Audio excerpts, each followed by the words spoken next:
Ça fait aucune chose. Donc les chevaux sont assez respectueux parce que comme en bas c'est assez massif, bon, on peut prendre un petit peu de galop.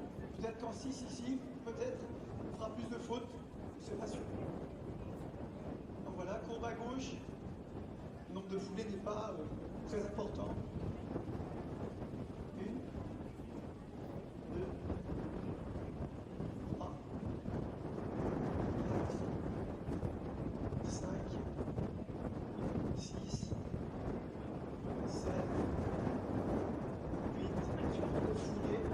Le but c'est d'arriver quand même assez proche. Si on est à l'intérieur, on tirait une foulée en fonction du chronomètre, mais c'est pas indispensable parce que derrière vous avez la combinaison avec verticaux. Donc ici barre de Spa, celle français assez large. Avant c'était l'obstacle d'Anjou. Voilà, un obstacle large, c'est un peu un classique sur l'obstacle. Jean-Pierre. Oui, tout à fait. Le classique, effectivement, suivi d'un double de verticaux, à deux foulées. Avec en complément un bidet à la sortie, ça fait beaucoup. Et peut-être pour faire des petites fautes de rien du tout. 1, 2, 3, 1, 2, 3, 4, 5 foulées dans le galop normal, pas de piège par contre non, par rapport à la distance. Non, non, aucun piège. Donc voilà, en revanche, évidemment, 2 foulées, ça veut dire que les chevaux vont sûrement, comme ici c'était Spa, on continue dans le galop normalement, on peut dire, on peut rééquilibrer un petit peu, et peut-être très très proche du deuxième, donc il peut y avoir faute là-bas. Et là, donc, 2 foulées, et on a mis un petit peu plus long que pour la sortie du triple, puisqu'on a mis 11 mètres 30. 11 mètres 30, il y a une belle distance par rapport à la côte. Dans ce cas-là, il n'y a pas de piège. Par contre, ici, le bidet il a été disposé à l'arrière de l'obstacle, ce qui fait que c'est un petit peu trompe-l'œil pour le cheval. Alors, il n'est pas en faux appel, hein, mais il est quand même disposé derrière. Il pourrait être à équidistance au milieu du droit ou avant, ce qui simplifierait. Là, le fait d'être derrière, effectivement, il y a une petite difficulté supplémentaire. Bien sûr. On reconnaît tout le métier du chef de piste, voilà, qui, l'air de rien, faire des petites fautes comme ça, puis on va faire tomber l'obstacle et on dit tiens, je ne pensais pas qu'elle tomberait. Et voilà, il faut avoir évidemment l'œil de toutes ces choses-là, parce que les chevaux hier, ils ont couru pendant plus de 9 minutes, et il y a eu évidemment, non pas de la fatigue, parce qu'ils ont bien récupéré aujourd'hui, mais par contre on les a ouverts, ça veut dire que les chevaux ils sont un petit peu plus en déséquilibre aujourd'hui, et il va falloir les rendre vigilants sur chaque obstacle. Hier on leur demandait de sauter entre guillemets dans le feu, et aujourd'hui il faut faire attention à toutes ces barres qui pèsent entre 12 et 16 kg, on ne sait rien du tout, sur des taquets assez plats. Donc ici l'Anjou, auparavant c'était la région Pays de Loire, et puis là on a une ligne courbe à droite, avec le forestier qui a fait des fautes tout à l'heure. Crédit agricole. Crédit agricole, pardon. Je peux dire. 1, 2, 3, 4, 5, 6 parfaites, hein. Très bien. La petite difficulté, c'est qu'on fait demi-tour à la porte. Demi-tour et puis une légère courbe. Exactement. Et celui-là, pour venir sur ce numéro 10. Distance normale, on ne va pas tellement rééquilibrer plus que ça, donc non, un obstacle qui peut faire des fautes aussi. Et tout de suite un auxerre assez creux derrière.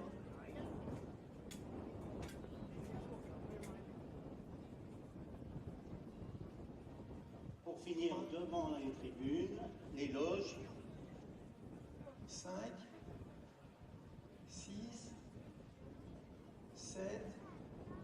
Voilà, si on fait rien, si on reste dans la courbe normale, on est quand même assez loin de cet auxerre. Donc il y aura quelque chose à faire, soit on serre un petit peu, Justement, soit prendre une coupe un peu plus intérieure, voilà, soit extérieure si on veut assurer. Enfin. Et puis chacun a un cheval qu'il connaît normalement et qui est différent. Exactement, vous avez des différences d'amplitude de foulée, vous avez des chevaux qui ont une grande amplitude, d'autres une plus petite, ce qui n'est pas toujours en rapport avec sa taille. On peut avoir un petit cheval grande amplitude et un grand cheval petite amplitude. Ça ne suit pas toujours cette logique. Donc là, en fonction du tracé, du rythme des obstacles précédents, et bien ici on pourra aller choper les 8 foulées, je pense, assez facilement.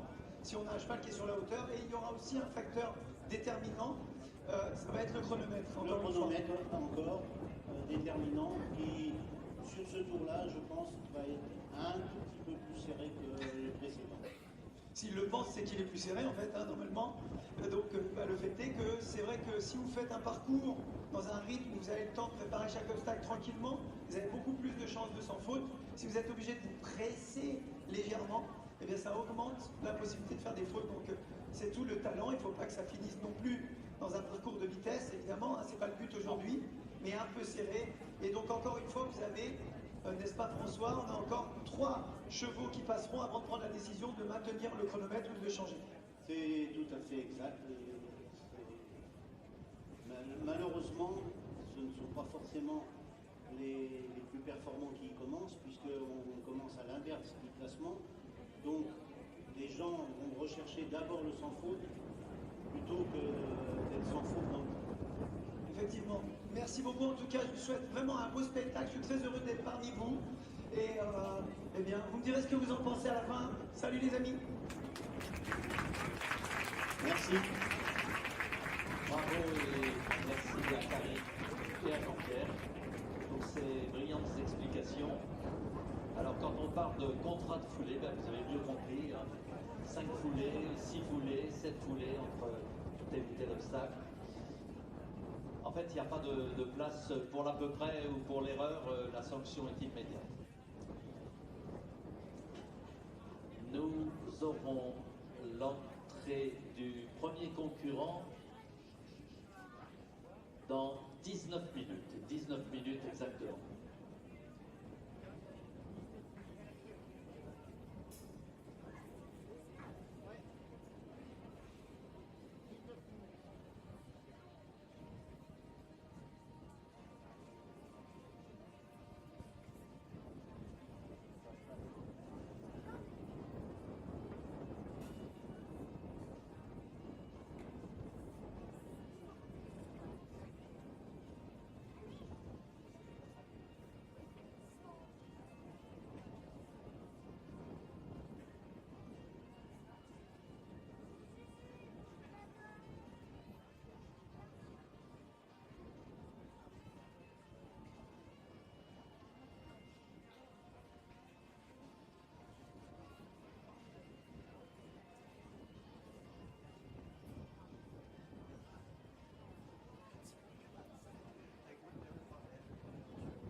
Là, à côté du mur, le numéro 3, je crois, c'est Astier Nicolas. Visiblement, il en termine. Et Astier, qui est vice-champion olympique à titre individuel à Rio et champion olympique par équipe. Il n'était pas de la fête cette année, mais nous avions 2 cavaliers qui sont au mondial et qui ont participé à la pleine médaille d'argent française. Et Stéphane Landois et Nicolas Touzin, mais malheureusement, les 2 sont tombés hier. Comme quoi, ça arrive au meilleur. Mais ce qui est bien, c'est qu'en France, avec ces formidables résultats, sous la direction de Thierry Touzin, eh bien, il y a toujours des médaillés olympiques à l'occasion du Mondial du Lion.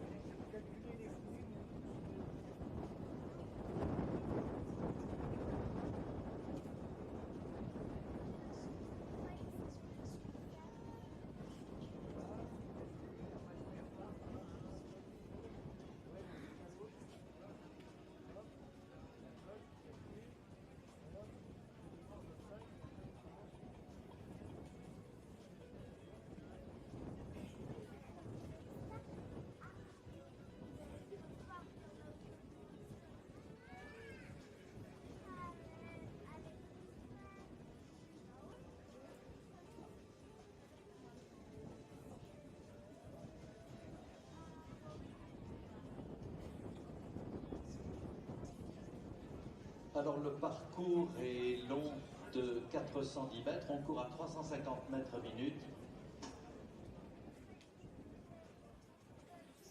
Il se court au barème à 100 chronos, néanmoins il y a un temps accordé. Pour l'instant, le chef de piste a proposé au jury un temps de 71 secondes qui pourra être modifié après les 3 premiers passages. Un obstacle renversé, c'est 4 points de pénalité. Le premier refus, 4 points. Le deuxième refus entraîne l'élimination. La chute du cheval ou du cavalier est aussi éliminatoire. Et le temps de 71 secondes, s'il n'est pas modifié, eh bien, si on est à 72 secondes, on prend 0,4 points de pénalité. Donc, si on a 10 secondes au-delà du temps, ce sont 4 points pour le temps qui vient de s'ajouter éventuellement aux fautes aux obstacles. Il y a sur ce parcours 11 obstacles et 14 efforts, pardon, puisqu'il y a un double, 2 éléments, et un triple, 3 éléments. Voilà. Donc, vous savez presque tout.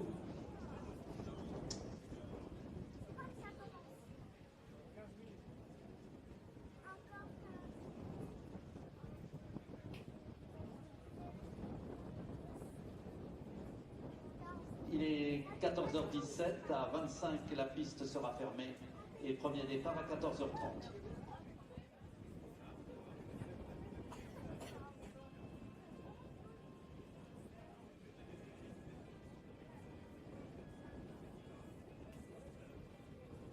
Good afternoon, ladies and gentlemen, and welcome to the Mondial de Lyon, the World Championships for young event horses, 6 and 7-year-olds. The show jumping of the 7-year-olds will be starting at 2:30. Just a little information for those of you who are not really sure how this works. The horses have an 11-jump round to do in numerical order. White flag on the left, red flag on the right, starting with number 1. There's 11 jumps but 14 efforts. The first refusal costs 4 points. Second refusal equals the elimination. A fall of the rider or the horse equals the elimination as well. And there's an optimum time to do the course in. So the course is 410 meters long and it's to be done at the speed of 350 meters per minute. They're jumping over fences that are about maximum 1.20 high, and any extra seconds over the optimum time will be penalized by 0.4 second. So anything that goes wrong, it's added to their existing dressage and cross-country score. The aim of the game is to finish with the lowest score possible. And to be clear, we'll ask you please, spectators, to wait until after the horses have finished their round to applaud, as opposed to when they come in the ring, because sometimes it can be a bit scary for them and intimidating, because this is a very big atmosphere. These horses are quite young and it's a lot of pressure to put on them mentally, if that makes sense. Our ground jury today, you've got Stuart Bishop from New Zealand, Laura Mesnon, who's the president of the ground jury from France, and you've got Judith Eisnaker from Austria, the TD is Philippe Seur, and the course designer is Jean-Pierre Cosneau. Welcome and enjoy the show. Merci Joël. Eh bien, c'est le moment de présenter les officiels de ce championnat du monde des chevaux de 7 ans. La présidente du jury, elle est française, c'est Laura Mesnon, assistée de Stuart Bishop pour la Nouvelle-Zélande et de Judith Eisnaker pour l'Autriche. Le chef de piste que vous avez vu tout à l'heure avec Karim Lagouac, c'est Jean-Pierre Cosneau. Et le délégué technique, c'est Philippe Seur.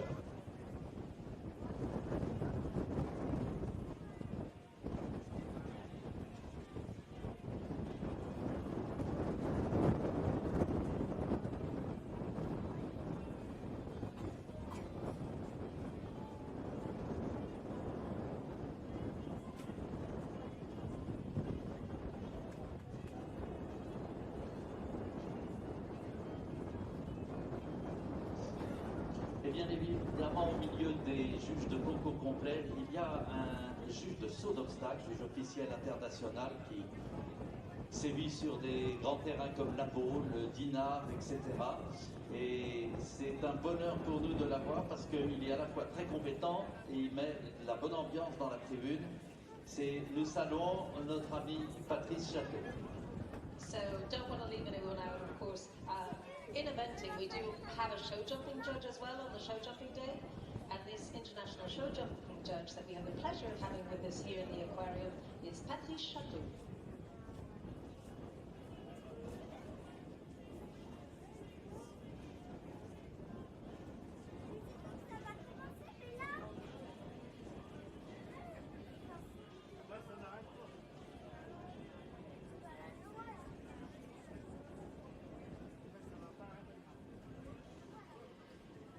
C'est environ une demi-heure de découverte du parcours pour les concurrents. Il leur faut faire plusieurs fois le tour, recompter leur foulée. Et donc, dans 4 minutes, la piste sera fermée. Et les premiers sont déjà à la détente à notre droite là-bas. Et à 14h30, très précise, le départ sera donné à la représentante des États-Unis d'Amérique, Quentin Kellerman.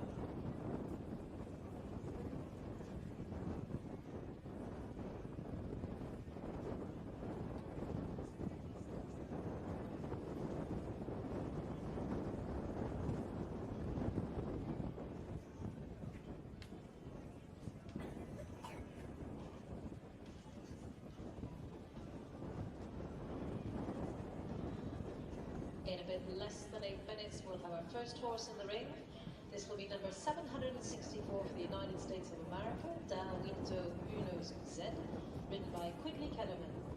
Del Winto Uno's Z is a Zangerscheid by Dallas and Winty van der Wielen by Up Cheeky, owned by the rival.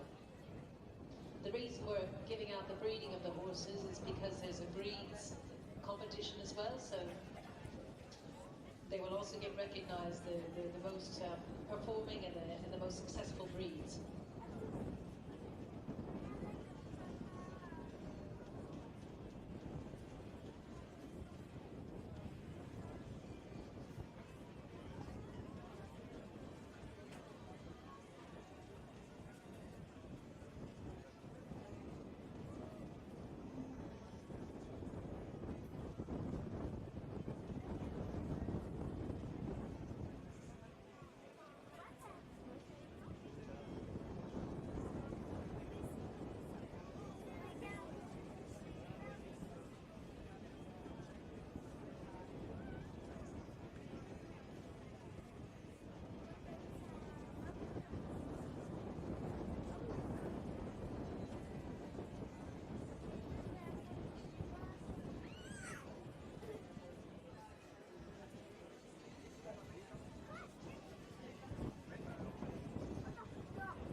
Welcome back to Le Lion d'Angers for the conclusion of the FEI WBFSH Eventing World Championships for young horses. This is the running order, and these are the final 6 to jump. Reverse order of merit means that our overnight leader, Gemma Stevens with Chris and Lisa Stone's Chilly Morning the 4th, will be the final one in the very arena in front of us. Gemma leads overnight, 26.2.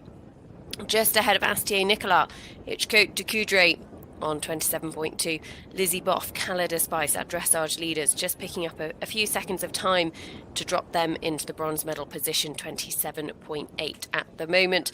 But there's some really, really big names in the mix. Kitty King, Yulia Kraevsky, with the other Chilly Morning clone, Chilly Morning the second, Sam Lissington, all within a pole of the top spot. So we look forward now to the show jumping phase, and as I say, running in reverse order of merit.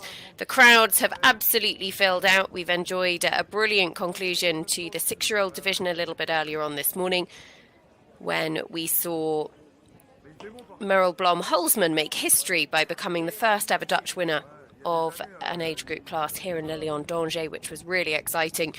And Killer Queen certainly looks like a real one to watch for the future as well. But now we will focus our attentions on the 7-year-olds. It's pretty windy, I'm not going to lie. It is pretty breezy, as I'm sure you can tell.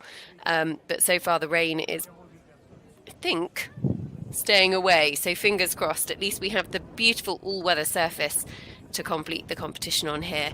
And that was an addition that was made a few years ago, because actually, as is often the case in October, the weather can be a little bit variable, and they found that the going on the final day wasn't always the easiest for these young horses to deal with, and so they invested in this surface, which has made a massive, massive difference, and I know that the riders in particular are really appreciative of it. So, any news to bring you? Well, one withdrawal overnight, and that is Dirk Schrader-Baccarat, who unfortunately will not be coming forward to the final show jumping phase. That means we have 54 combinations to jump, and the first of them will be actually jumping out of order, because she has 2 horses to bring forwards, and that is Quidley Kellerman for the United States of America. The time allowed at the moment is set at 71 seconds. JP Cosnow, the course designer, and the show jumping track this morning, the time was tight enough. It wasn't impossible, but you had to keep moving. And certainly there were plenty of problems spread all around the track. So it really did play its part in terms of the final results as well. Looking forward to seeing how that plays out today in the 7-year-olds. Horses that have won this class in the past, there's been plenty of very, very big names among them.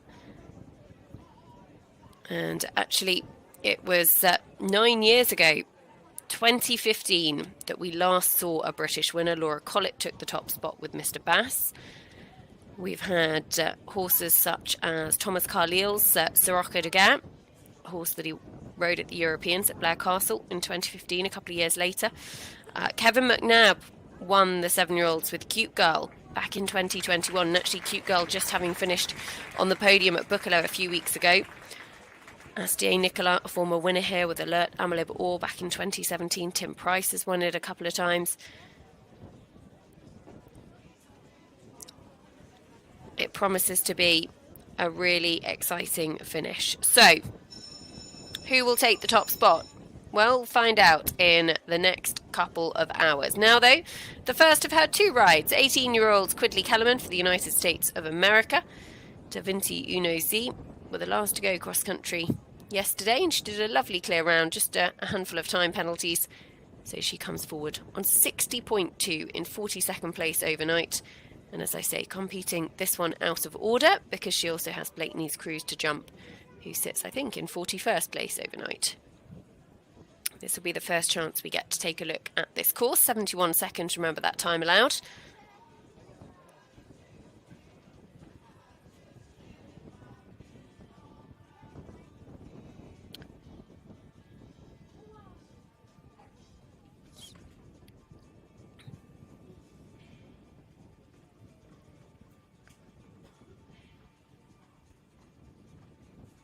Turning away from the in gate to this double, or the treble combination, beg your pardon. right in front of a jam-packed grandstand from where our camera position is.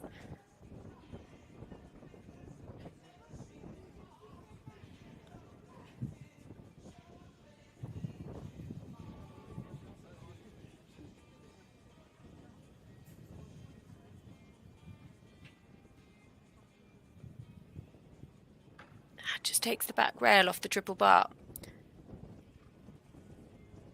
But was careful because found the distance in that combination very tight.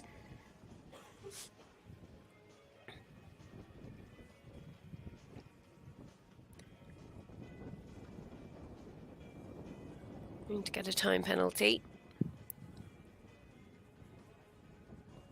A few of them, to be fair.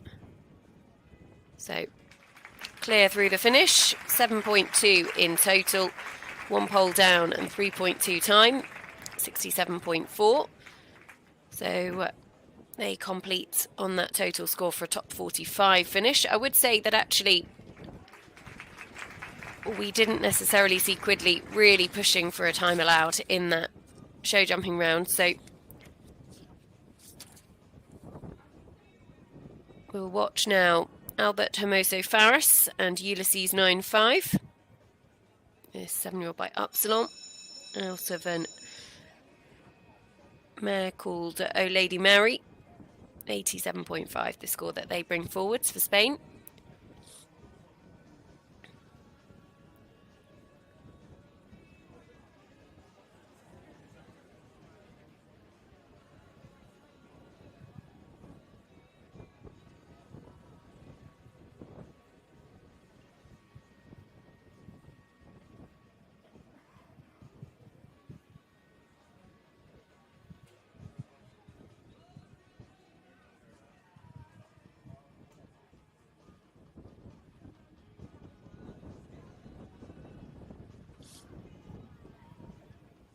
And immediately you can see Albert has really just increased the speed that we saw from Quidley. Still not going super quick, but just travelling that little bit more rapidly between fences.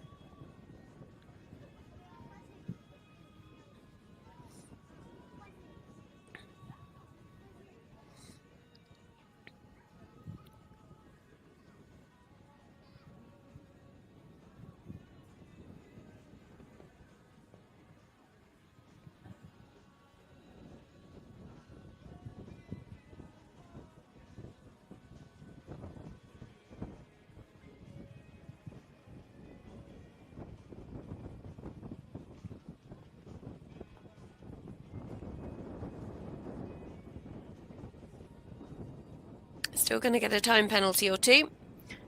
And he actually takes a pull and adds to the last as well. So through the finish, 2 time penalties in total, 89.5. And he looks absolutely thrilled with that. This horse has been very, very impressive all week. And would have been frustrated with a run out yesterday. But still, Ulysses 9.5, Albert Hermoso Faris has completed. And he acknowledges the support of the French crowd here. Now the turn of Australia's Prue Dawes. Prue with her own Coolnoran Cooley by I'm Special to Muse. This horse actually completed inside the top 20 in the 6-year-old division 12 months ago with Amanda Goldsbury. 80.4 is their score coming forwards. Prue was absolutely thrilled with Winston in the cross-country yesterday, and you could see just how much it meant to her coming through the finish.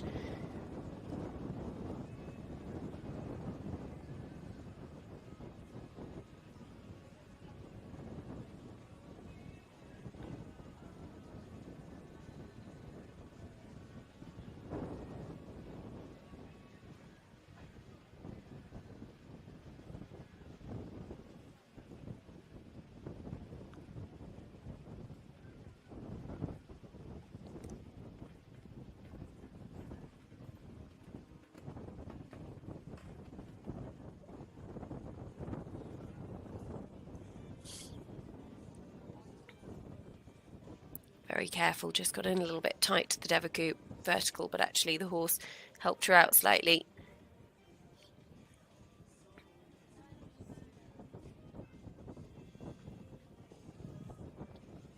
Prue, who also wearing her owner's hat this weekend, owns Cooley Couture, who will see show jump with Gemma Stevens in a short while.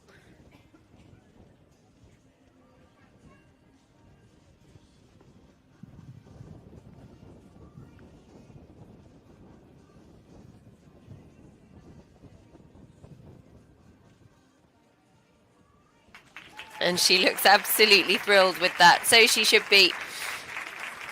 Inside the time allowed very comfortably as well. And Prue Dawes, Coolnoran Cooley complete their Le Lion d'Angers 7-year-old division here. 71 seconds is the time. That was a beautiful clear round from And you can see just how pleased she is. Debbie Carpenter, who's been out supporting her this week, has turned this horse out beautifully all week. He isn't a real looker anyway, but he has looked an absolute picture. So, Prue Dawes gives us our first clear round inside the time allowed and actually made it look very, very straightforward. So how many will we get? Well, next to go, it is for Sweden, Katrin Norling, Zixten Aftolsted, 80.1 their score coming forward, so can't afford a pole to stay ahead of Prue. And actually, for the first time in some 14 years, earlier today, Sweden picked up a medal at these Le Lion d'Angers Young Horse World Championships. Anna Fresgaard and Clawfinger finishing in the individual bronze medal position as that final part of the combination goes.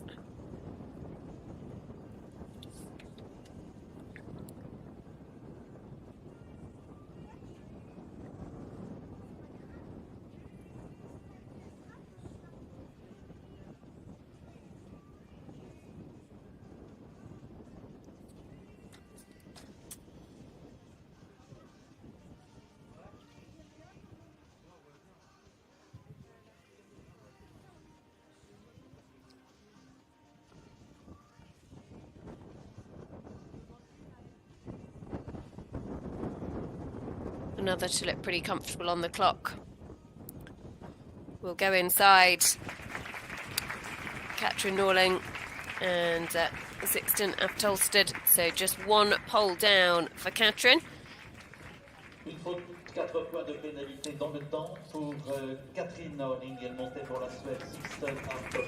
So they will go forward to finish on a score of 84.1. Does just drop them one place behind Prue Dawes and Coolnoran Cooley.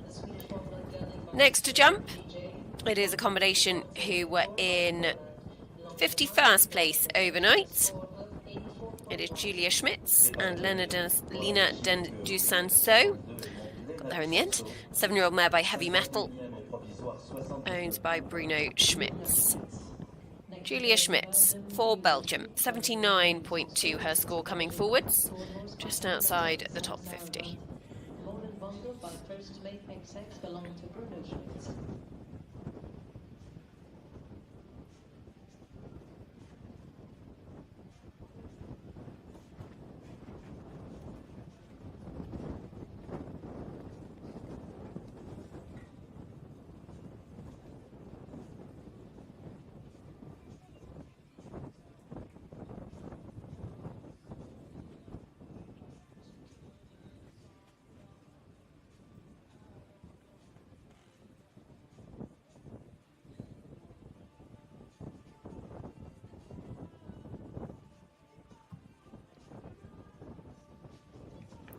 Just ran a little bit down into that combination and unfortunately just took the first element out.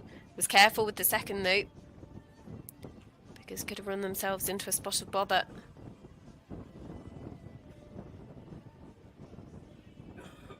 And unfortunately another has gone. So Julia Schmitz has the last as well. Lina Dusanso completes. 13.2 in total to add to her score, and that will drop her a couple of places on the leaderboard. Brewdors is the clubhouse leader at this very, very early stage. Obviously got a long way to go, just having started.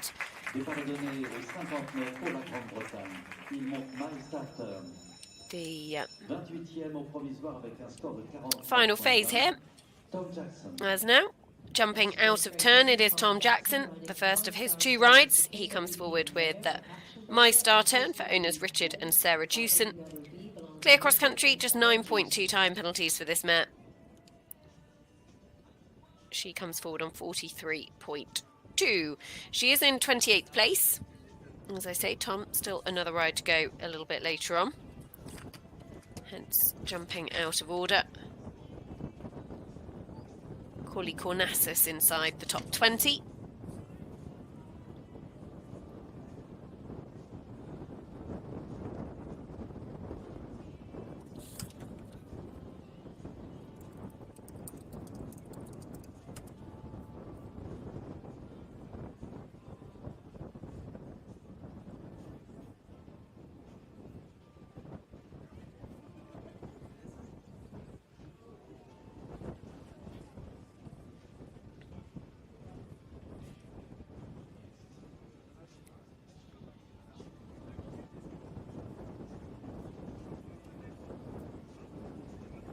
Tom looking very good on the clock. My Star Turn just comes to the final fence. And this will be clear round inside the time number 2. And he will be the one to beat for some time because, as I say, jumping out of order was in 28th place. So he will only improve upon that with a lovely clear round in the final phase. So Tom Jackson we'll see a little bit later with Cooley Cornassus as well.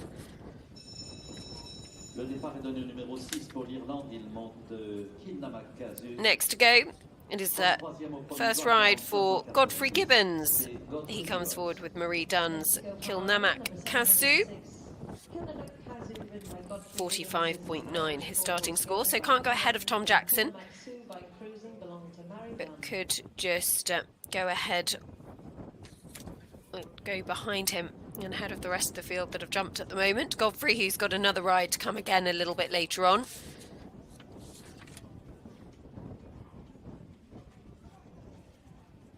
Has Kilroe Legoland sitting in 24th position after the cross country.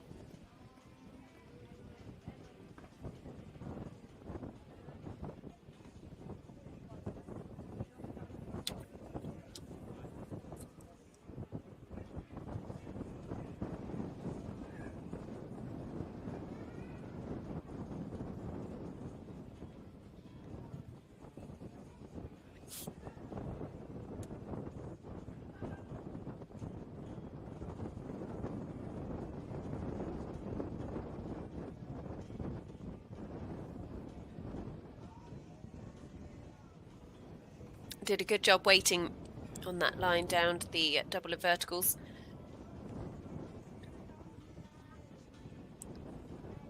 Will be tight on the clock. 0.4 of a penalty, remember, for every second over. 71 seconds is the time allowed. And he is safely through the finish. 2.4 time penalties. So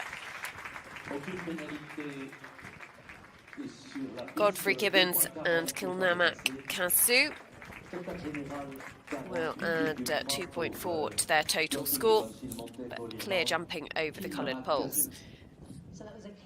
He finishes on a score of 48.3 and will be 36th or better.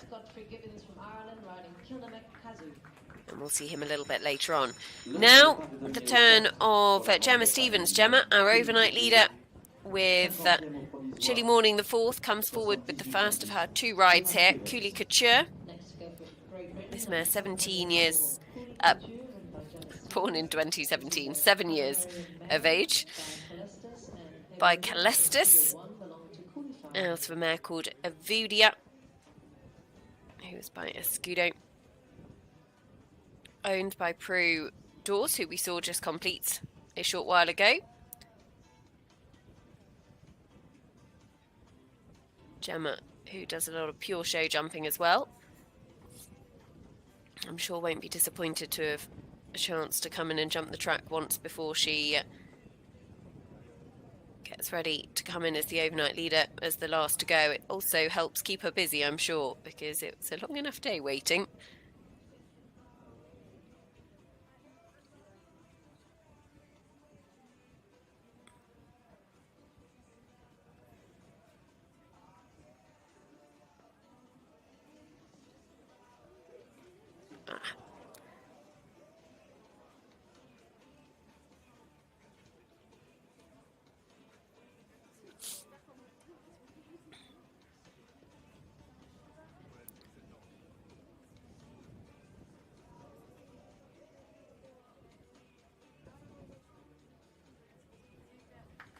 So clear of the last and just inside the time, one pole down, 82.1 the total score for Gemma Stevens and Cooley Couture.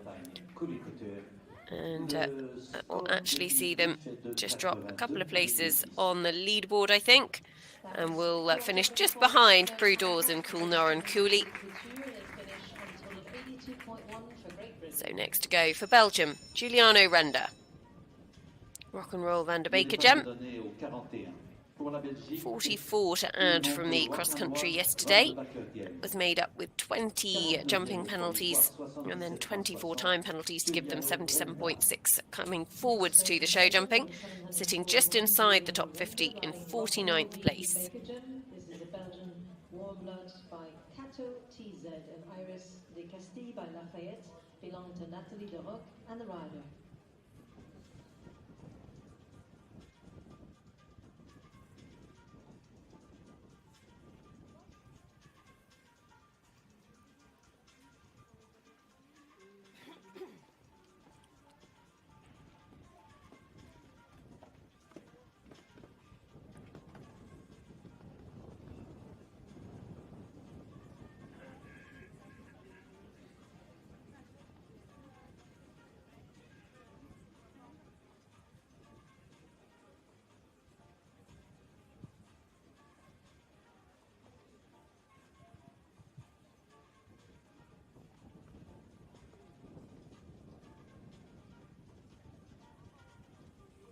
Very careful at the second element there. That distance comes up quite short.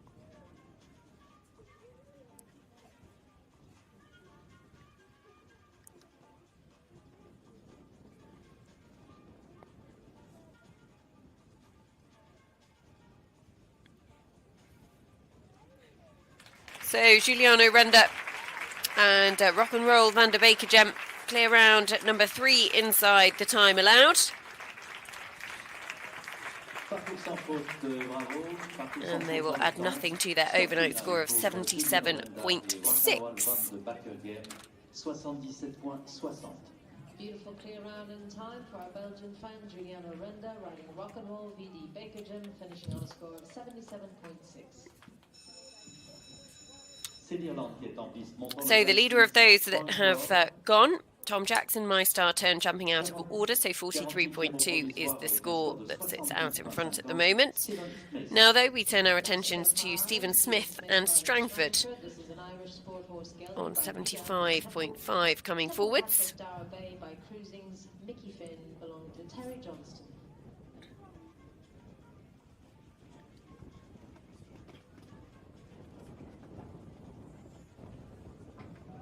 Just the final part of the combination going there.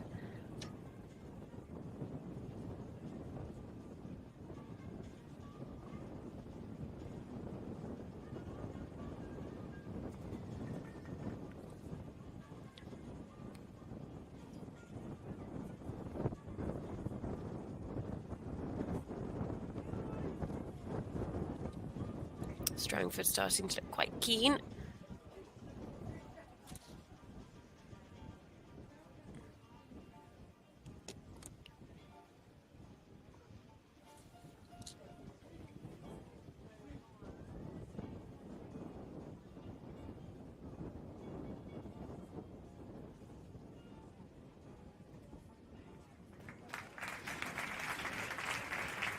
.2 in total. 4 jumping, 1.2 time. The time allowed 71 seconds. So That will give them a total score to finish the weekend on of 80.7. And that drops them just behind Prue Dawes as well, who will move up for a top 50 finish. Now the turn of Is It Power for Ireland with Dassit Fortune on a score of 74.7.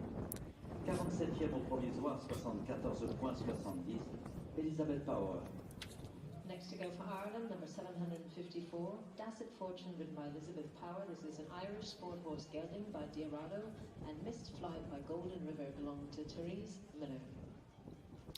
Another by Diarado, owned by Terry Miller, who has been such a massive supporter of eventing horses all the way up the levels to the 5-star championship level.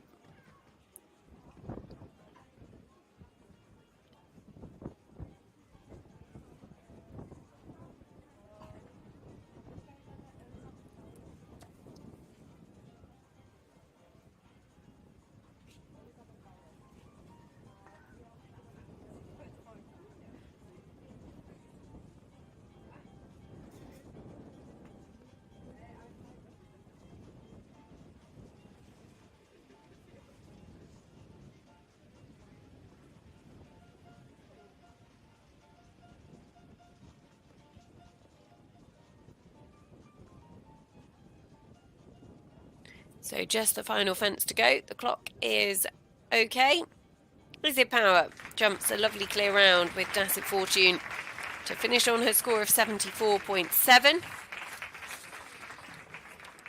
Très joli parcours sans faute dans le temps pour l'Irlandaise Elizabeth Power. Elle montait Dassit Fortune. And unfortunately they had 20 penalties yesterday, plus a handful of time penalties to add as well, but finishing their weekend with a lovely clear round here on the final day. So now we turn our attentions to Austin O'Connor, who this time 12 months ago was making history as Ireland's first 5-star winner in some 50 years almost, I think. He comes forward with Kate Jarvie's Diamond Mistress. One Irish hides another. Here we've got Austin O'Connor, Diamond Mistress. On number 712, it's an Irish sport horse mare by Diarado, and She's My Master by Master M belonging to Kate. Austin in 46th position overnight.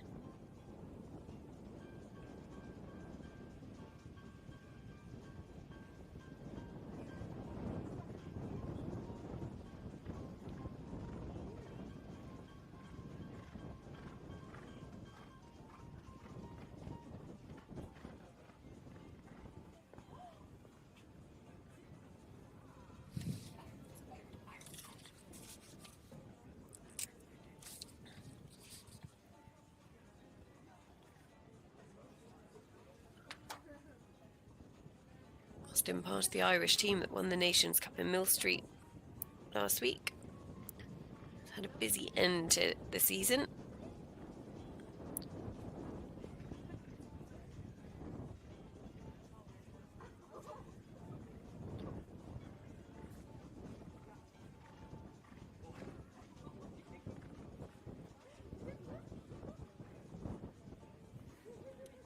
Looking very comfortable as he comes to the last. And Diamond Mistress gives us another side the time.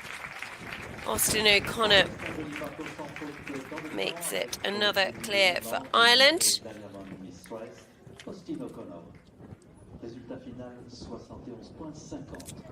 So 5 have been faultless so far in this final show jumping phase.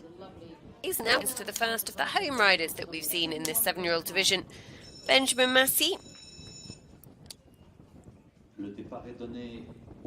And Ilios Deschemises comes forward on 65.6 saddles yesterday. Next to go for France, Benjamin Massey riding Helios Deschemises AA, number 730. Just before coming back into the main racecourse ground at fence 17B, Skinny Triple Brush. On a relay from a big hedge, and unfortunately just glanced off past it. Had to come around to represent. And the plunk at the top of the wall has gone, which is surprising. Haven't seen it yet go this morning. You could hear the crowd were a little bit surprised as well.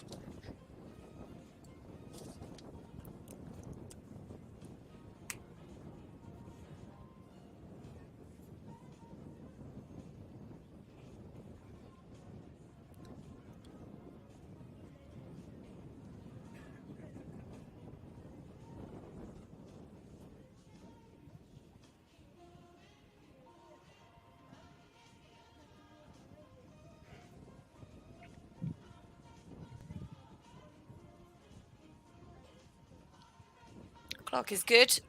Doja's coming to the final two with one fence down. Ben Massey, Ilios Deschamuse sees a fly to the last and is comfortably home.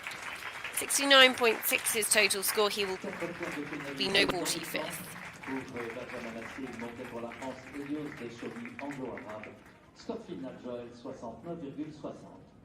Yes, Miles, that's 4 jumping penalties, no time penalties for French train Benjamin Mathieu and Ilios Deschamuse, finishing on score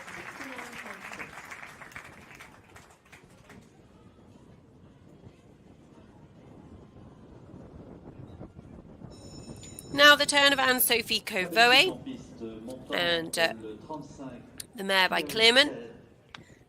As for Capture's mare called Conchirazi, owned by Rick Covoe on a score of 64.4 in 43rd place on the leaderboard.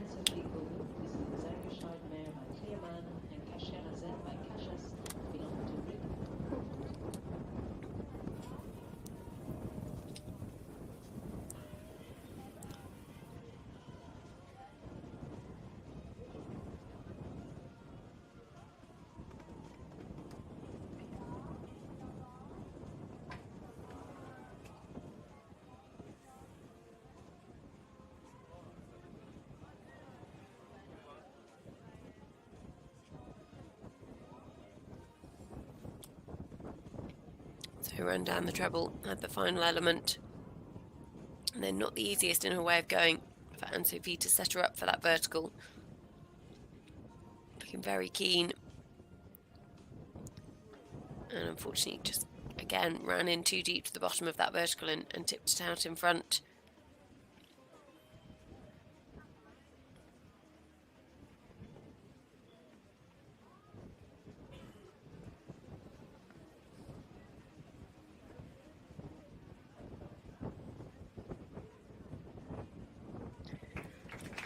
Going to get a couple of time penalties as well. 13.2 in total to add 77.6. We'll drop her just a couple of places on the leaderboard. And we'll see her finish inside the top 50. As next to go, it is Chris Viaca, Rollo van Ulsingen.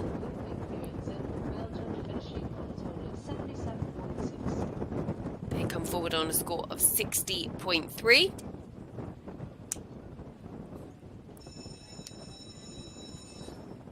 Le départ est donné à la Belgique encore avec le 28. Il monte Rollo van Ulsingen. 43e au provisoire, 60.30. Chris Vervaeke. Next to go for Belgium, number 728, Rollo van Ulsingen, ridden by Chris Vervaeke. This is a Belgian sport horse, warm blood, by Vigo Darsui STX, and Josk van Ulsingen by Non-Stop, owned by the rider. Rollo van Ulsingen by Vigo Darziel, owned by Chris himself. Clear jumping yesterday, just 22.8 time to add to their dressage score, gives them that score of 60.3. But it's very, very windy in the Léon d'Angers.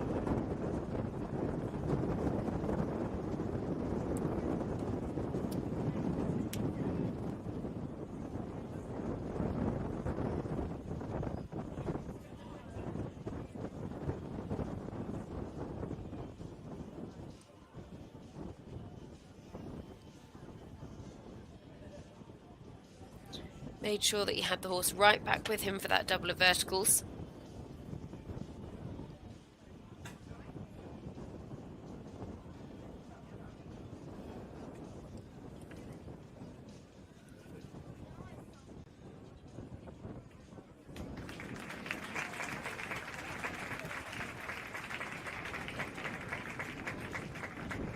des pénalités sur la piste, moins 60 pour temps dépassé. Score final pour Slovaque et Roland Singer, 65,90.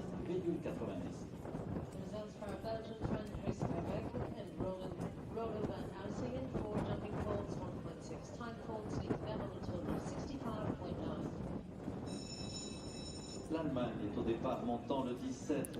So that is C'est Jana Lemke. 65.9, Chris Viaka, Rollo van Olsingen, and they will stay on that score to finish the competition, just ahead of Quidley Kellerman, Davinti Uno-Z, and Quidley will come forward with her other ride very shortly. First though, it is the turn of Jana Lemke and Lancelot 142. Jana comes forward on 57.3.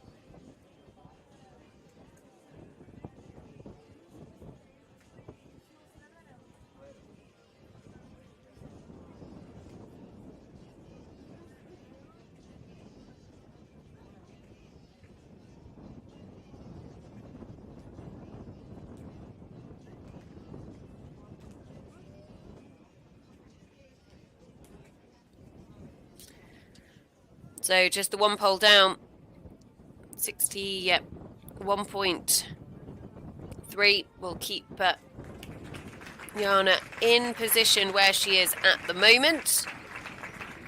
Will be no worse than 41st.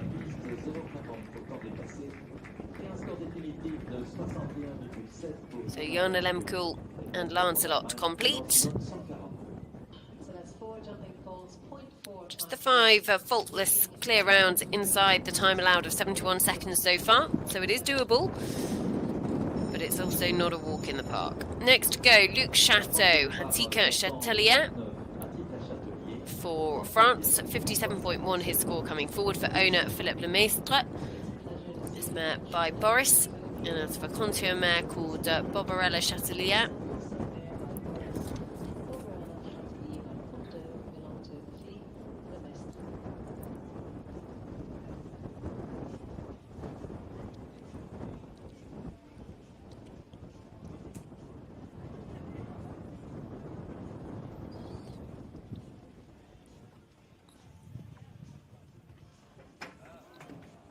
You just rattle the back rail of that combination.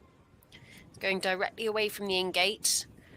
It's right next to a jam-packed grandstand as well. There's quite a lot going on in that part of the course.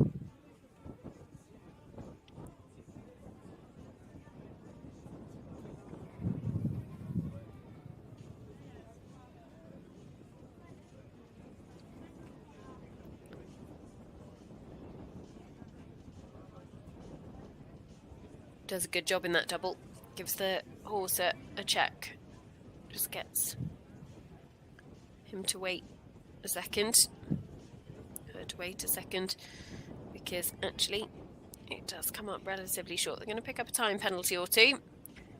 Hatika Chatelier and Luc Chateau though are clear over the fences. I think one down actually. 5.6 in total.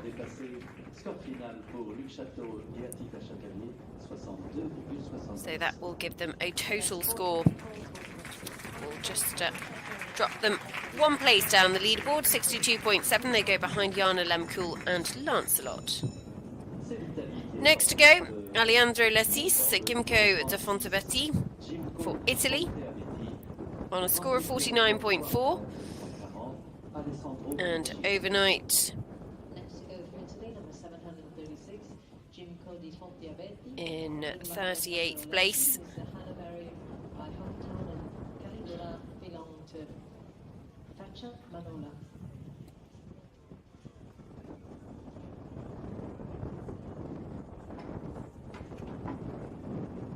Tried hard to get out of the way at the end of that double, but couldn't. So unfortunately took the front rail of that parallel.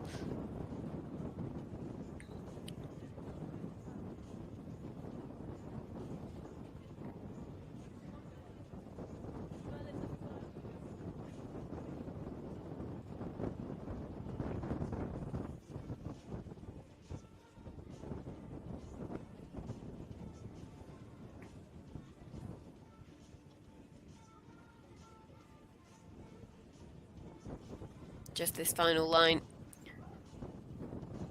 And that curving left-handed turn to the last. They pop very neatly.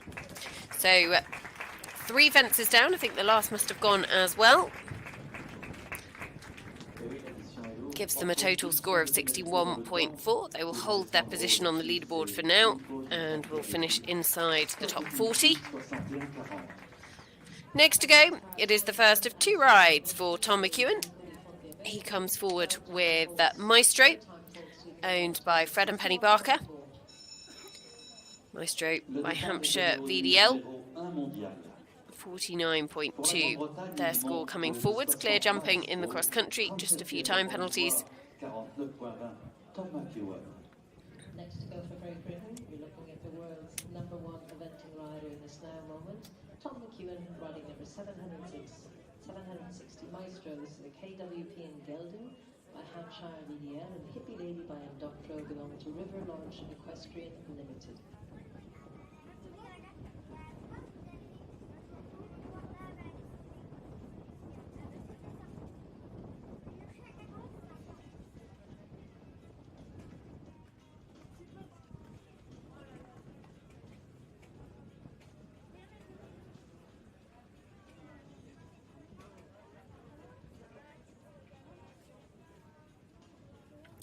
This is the horse on whom Tom jumped a superb clear round under pressure to win the British 7-year-old young horse class at Cornbury House International Horse Trials a few weeks ago.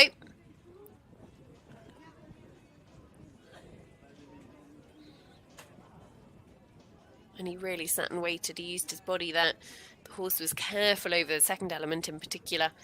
Tom gave him every opportunity to be so.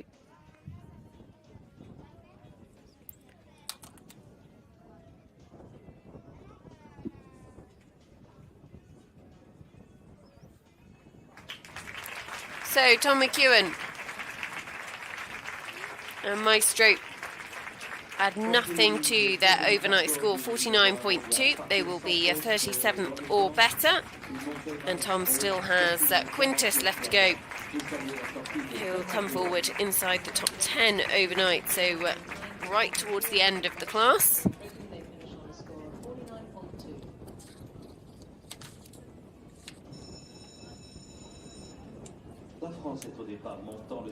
Next to go, Benoit Perron for France, with Hyperion de la Herne. Comes forward on 46.9, clear jumping, just 10.4 time penalties yesterday. Number 752, this is Mangloire by Upsilon and Pussycat de Loup by Hubert Delpeger, belong to the rider.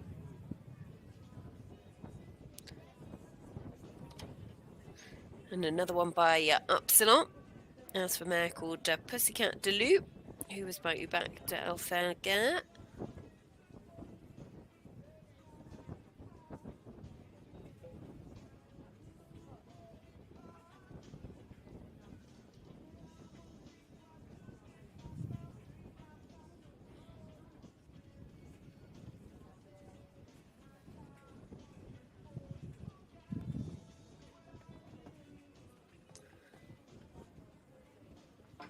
Just took the final part of that combination.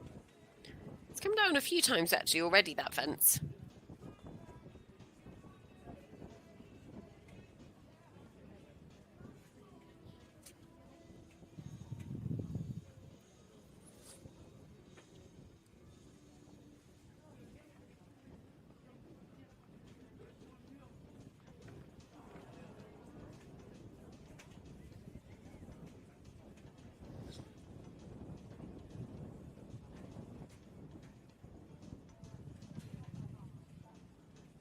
So Benoit comes to the final couple.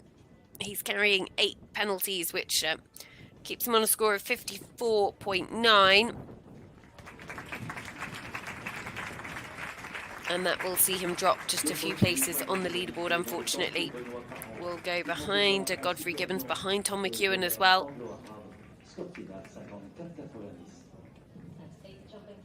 But just 8 jumping penalties for him.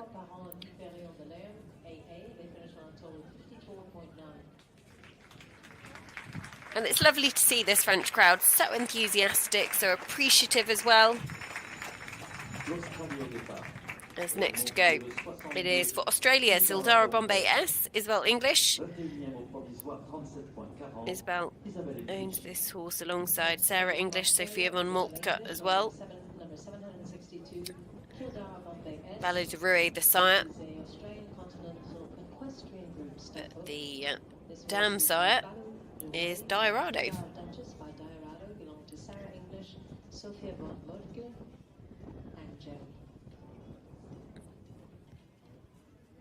They were 5th here 12 months ago in the 6-year-old division. And they had a good run cross country, just a handful of seconds over the time, 2.8 to be exact.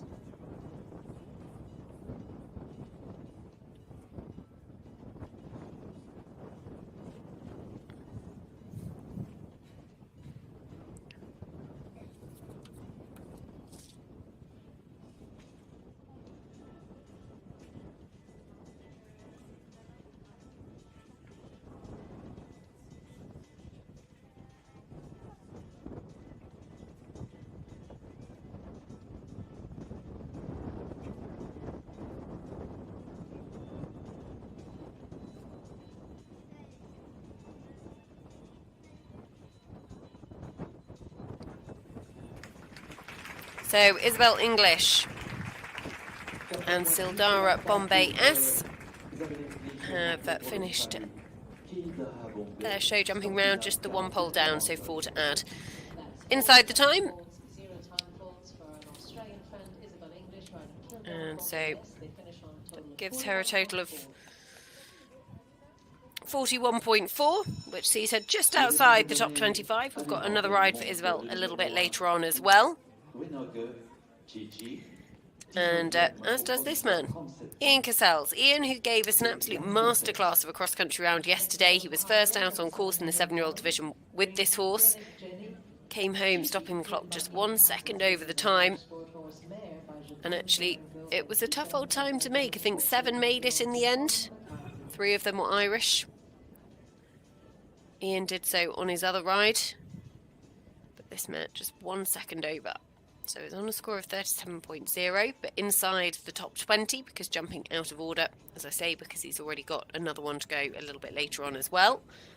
Greeno Gigi was very careful at the first part there, really wanted to leave the rails in the cups.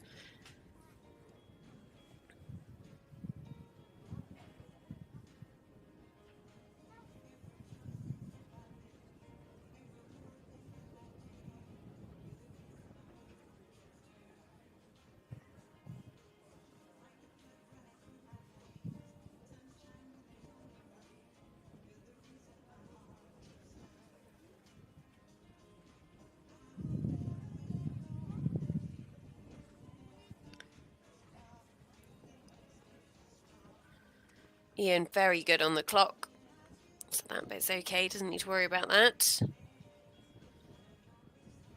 Just needs to clear the last, which he does, and inside the time. So Ian Cassels will stay on 37.0. He's guaranteed 1 top 20 finish. And of course, we still have him to go with Inquisitor a little bit later on as well. So very good performance from Ian Cassels. Next to go, it is Alina Dubovsky and Kaman.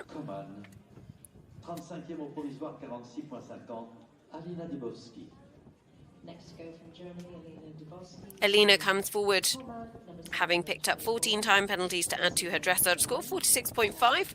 Sits in 34th position on the leaderboard at the moment.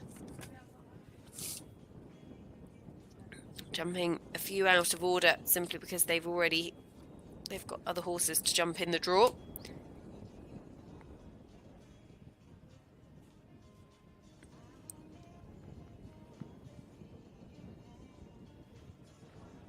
And another to take the plank, actually. Or the brick out the top of the wall.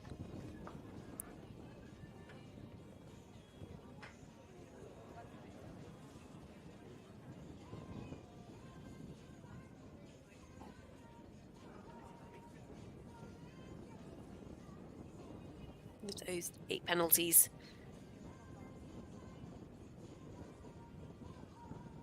Take them on to 54.5 at the moment.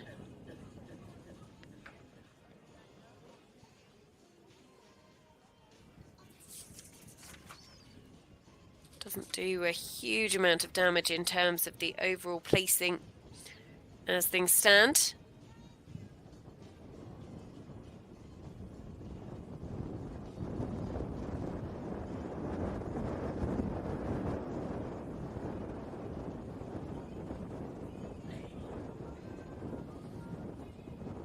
And going to sneak over the time as well, 1.2 time.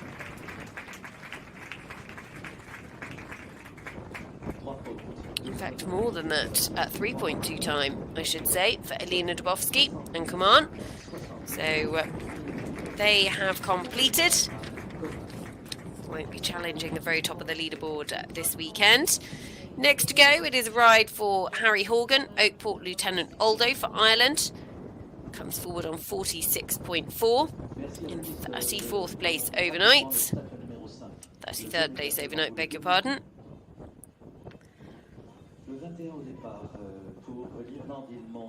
In fact, was 34th overnight, but has moved up to 33rd, given how a couple of the earlier show jumping rounds have played out thus far.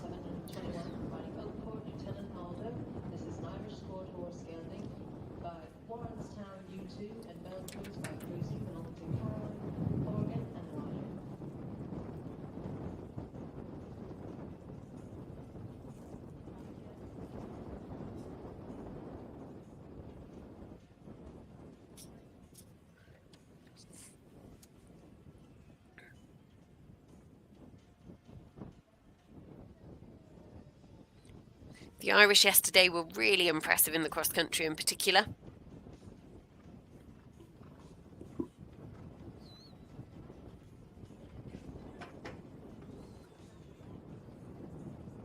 Works hard over the first 2 elements and then really just sits and waits. Is very patient for that final element to come up for him.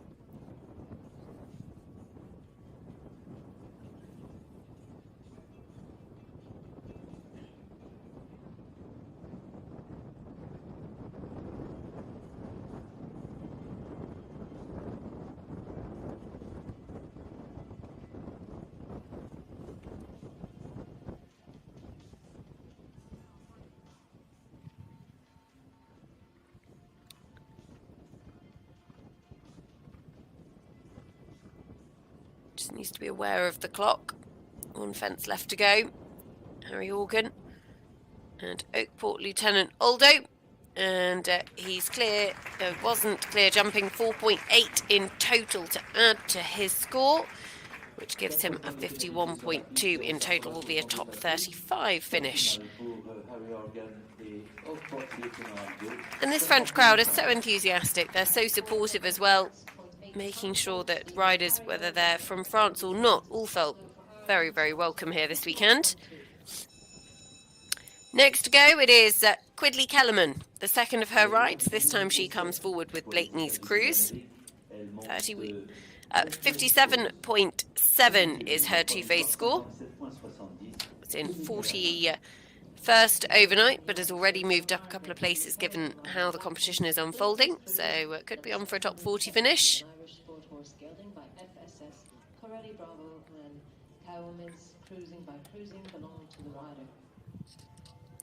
The brick goes again.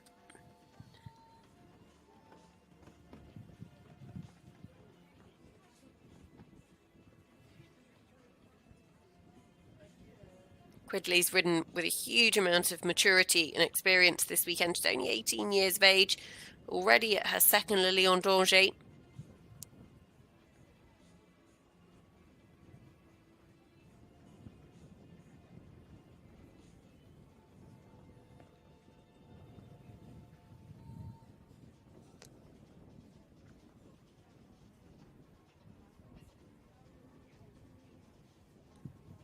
So the final line. Quidley Kellerman, the second of her 2 rides.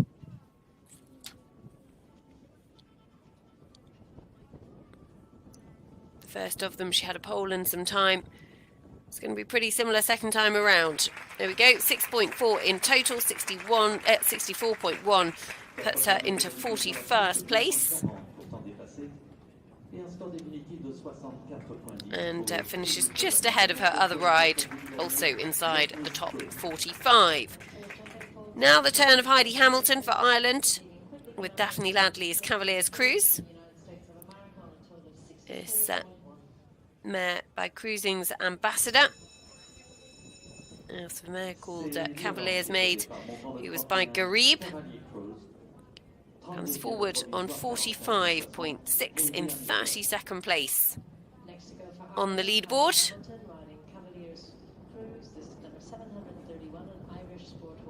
So we're back to riders jumping in order. I think that's everybody that was jumping out of order has jumped.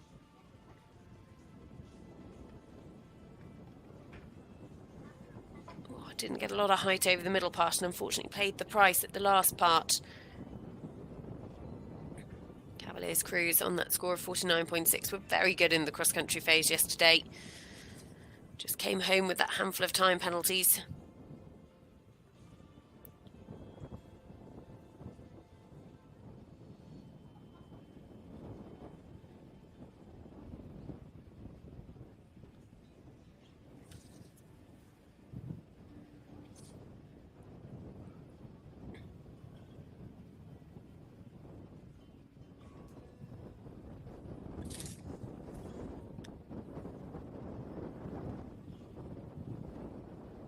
So the time will clock up a little bit as well. But Heidi Hamilton, I think the last went, unfortunately. Just saw her check back over her shoulder. Cavaliers Cruise completes 54.4, so inside the top 35. The leader in the clubhouse of those that have been is actually Ian Cassels and Greenogue Gigi. They are going to be no worse than 19th. On a score of 37.0. Then you've got Isabel English, 41.4. And you've got Tom Jackson, My Star Turn, 43.2 in third at the moment. But still a long, long way to go. If you were just tuning in, then just a reminder, the only horse that didn't come forward from yesterday's cross-country is Dirk Schrader's Baccarat, who withdrew at the horse inspection a little bit earlier on this morning. Now we go to Miroslav Trunda, Melview van Rechteren on 44.5. Just outside the top 30.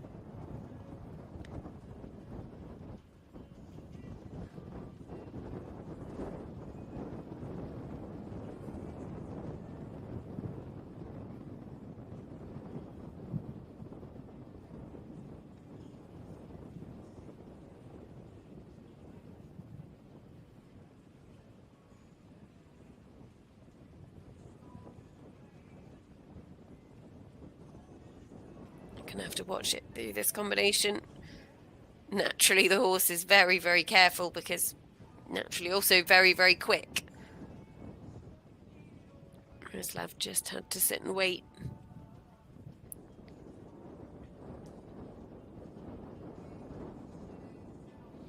Quick shake of the head. For the final fence, they've got time. And I think for the last stage they got in very close to it. But clear round inside the time for Miroslav Trunda, and that gives us clear round inside the time number 8. So that was a very good performance from him. And again, love this French crowd. They're so supportive and encouraging. As next to come forward, it is Carlos Paré for Brazil with Holly de Basson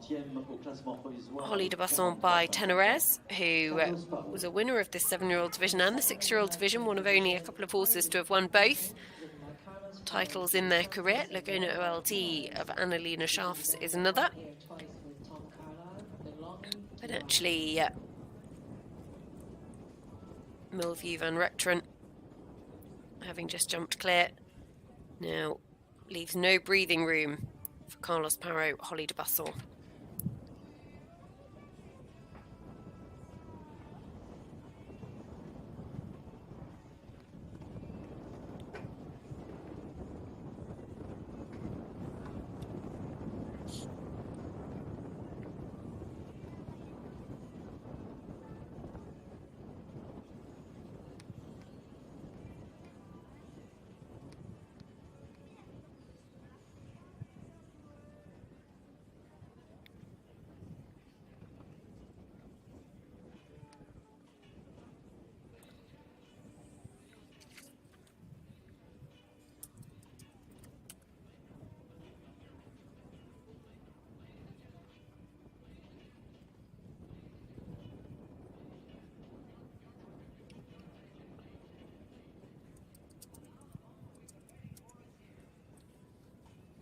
It's great to see these horses coming out on the final day and looking so full of beans after their efforts on the cross-country yesterday.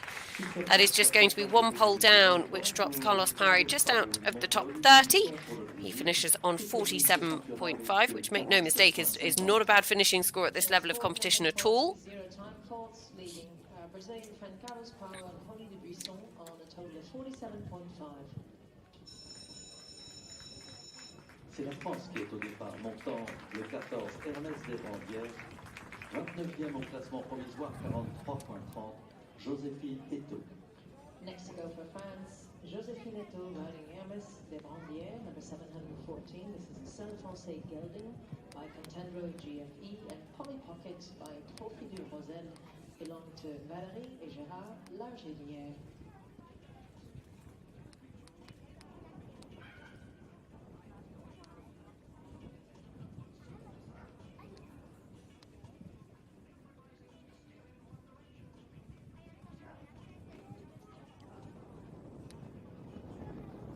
That was a very clever bit of footwork for Hermès de Brandierès.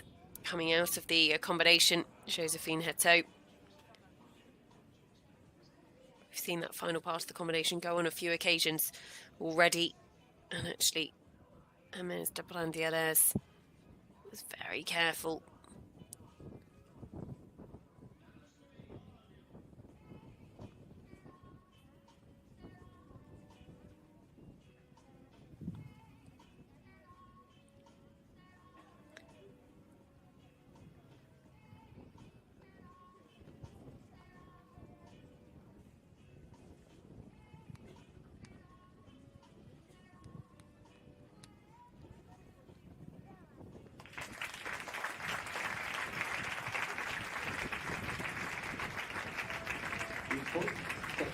Joséphine Heto, 4.8 to add, but still huge applaud from the French crowd. 48.1 is her total score, with Hermès de Brandierès.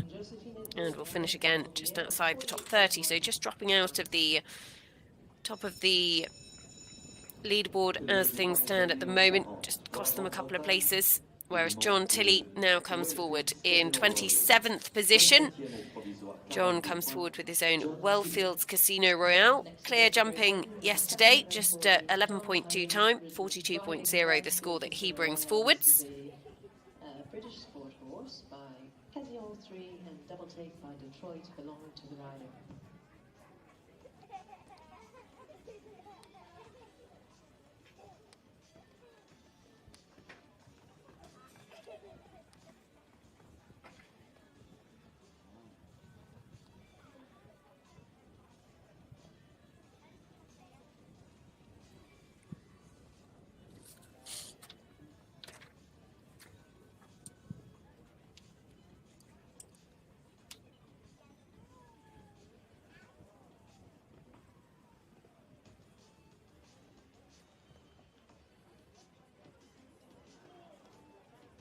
Another to just take the second part of those double verticals.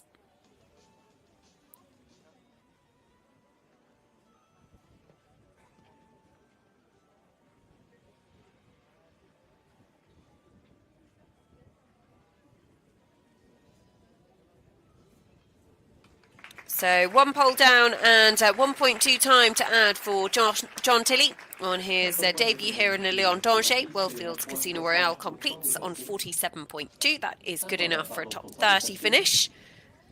So we're heading into the top 25 now. I think we've got some 24 horses left to jump because one of them has already been. Green Oak Gigi, Ian Cassell's already put in a beautiful clear round and therefore at the top of the clubhouse leaderboard, 37.0. Still a good way to go though. First we turn our attentions to Fabrice Saint-Marie, #Duli, who just had a handful of cross-country time penalties, come forward on 41.2. Can't afford a pole down to hold their position ahead of Isabel English, which they have now had, so they will drop a couple of places on the leaderboard.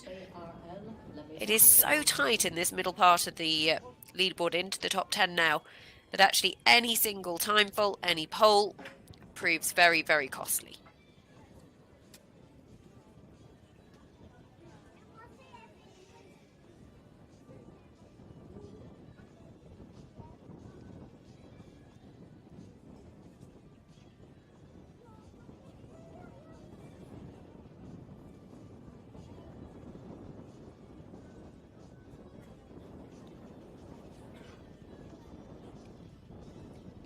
Did well to actually pick up and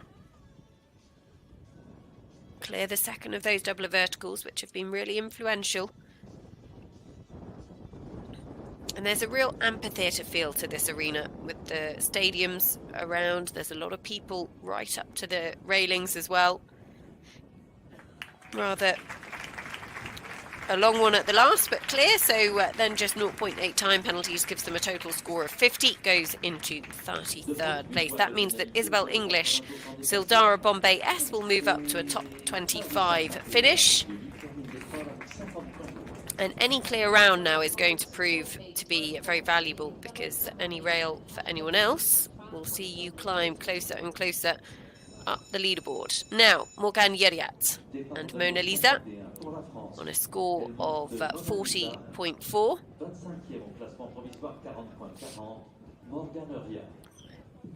Next to go from France, Morgane Yeriat. This mare by Kohinoor VDL, owned by Solveig Normier. By Baltic VDL, belonging to Solveig Normier. Another, just to pick up a handful of time faults cross-country yesterday. Pierre Michelet's track, 9 minutes and 7 was the optimum time. 7 people stopped the clock inside of it. But then there were plenty that just couldn't quite make it. It was a tough enough, a true championship test.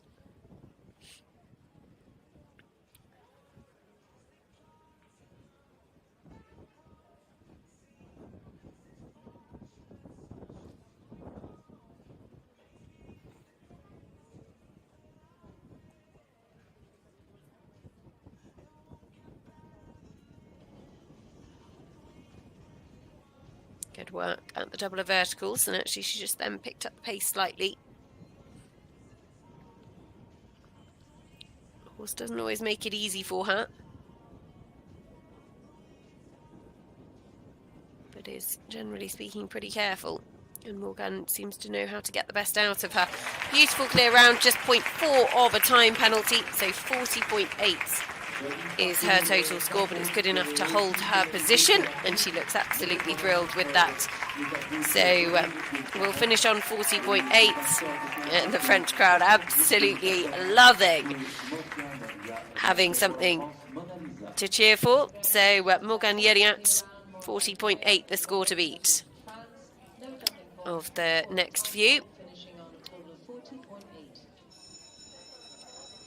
Right, Godfrey Gibbons will be next to come forward. He's already had one show jumping round.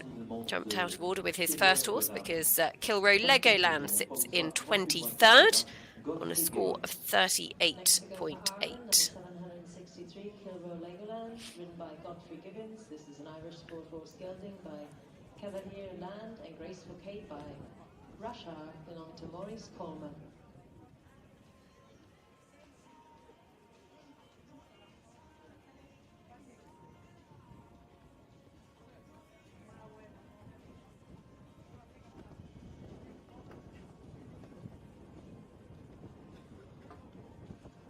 Nicely done through the treble combination.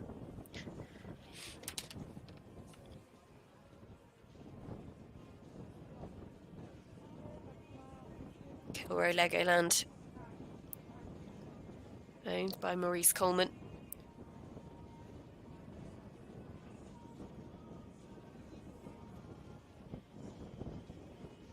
And he really trusted the horse to actually shorten the stride within the two-stride vertical double then. The horse did so.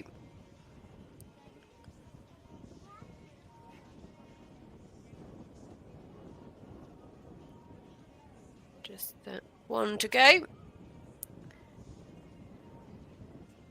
Time is okay.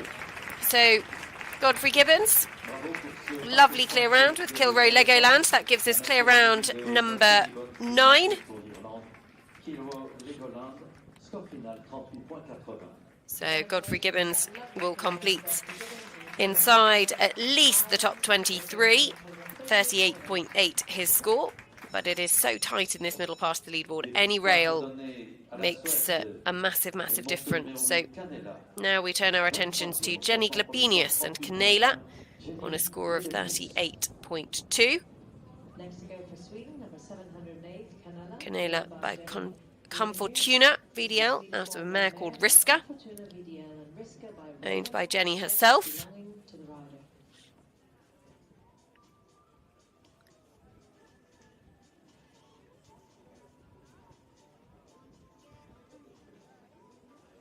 Just outside the top 20 as things stand at the moment.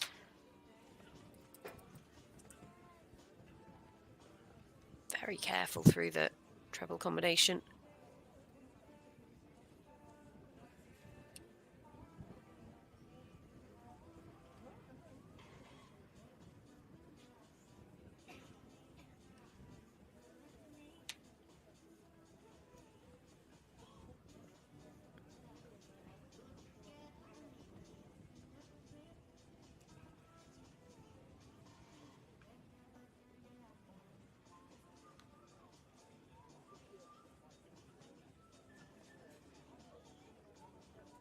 Down the final line, just the final fence to go. This has been a beautiful round of show jumping for Jenny Glabenius, and Canela never looked in any doubt.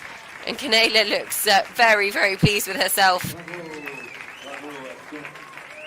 Finished no worse than 22nd. Jenny's going to have to pull her up before she heads out of the shoot, I think. Canela, one to watch out for the future.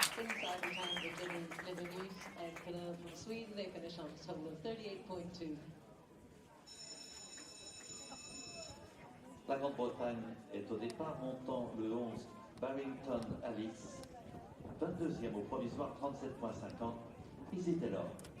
So Izzy Taylor and Barrington Alice, 37.5 their score coming forward for last year's 6-year-old Le Lion d'Angers winners. Things haven't entirely gone to plan their way this week for this mare by Kevin Zed, owned by Johnny Hornby. They had a couple of uncharacteristic mistakes in the first phase in the dressage, but then lovely clear round with just a handful of time penalties in the cross country.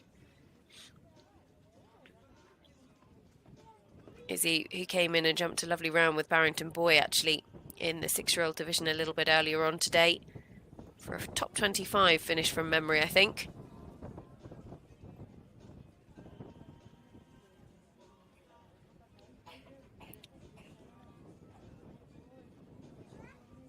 She'll be very, very excited about these young horses for the future.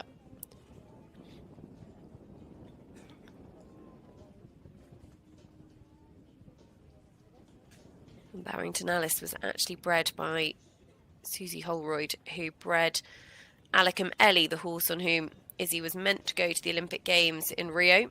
Unfortunately, injury meant that they weren't able to travel. But Izzy would love to think, I'm sure, that this horse might get her to the next Olympics. Watch this space. Barrington Alice very easily and classily clear here on the final day. And she should get a top 20 finish as well. Nothing to add. Clear round number 10. Congratulations to that lovely clear round to Izzy Great Britain, finishing on a total of 37.5. So now, Tom Jackson, Cooley Cornassus on a score of 37.0. Tom currently sits just inside the top 20. On the same score, in fact, as Ian Cassels and Greenogue Gigi, who have just completed. But actually, even if Tom jumps clear, he will take the slightly lower position because Ian was closer to the optimum time in the cross-country. Tom, who was 5th at Defender Burley with Capel's Hollow Drift just a few weeks ago.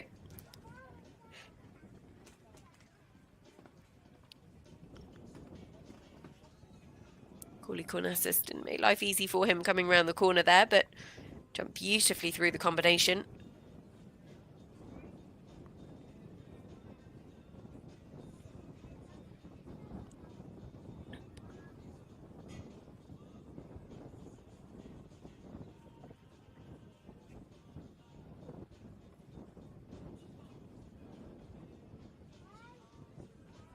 Just didn't get very high over the first of those verticals and took it behind.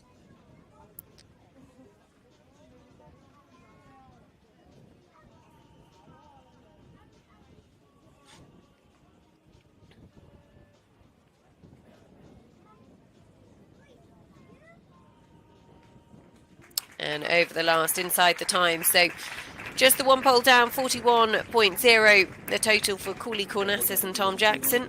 So he will drop a couple of places on the leaderboard. And Izzy Taylor-Barrington, Alice move up to a top 20 finish. Now the turn of Cathal Daniels. Cathal comes forward with Shannondale Mika, read by Pat and Martin Walsh. At Shannondale Stud by Shannondale Sarko Saint-Gervan, out of a mare called Shannondale Maria, who's by Luxie, owned by Sarah Hughes. Next to go for Ireland, number 745, Shannondale Mika, written by Go.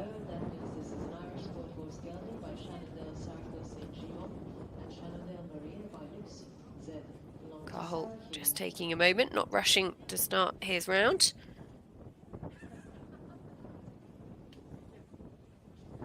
And actually 36.7 the score that he brings forward. So can't afford a pole, can't afford a time penalty to hold his position. It is very, very tight on the leaderboard, remember. So he's in 18th place coming forward. Did a lovely sub-30 dressage test. Just had a good handful of time faults yesterday.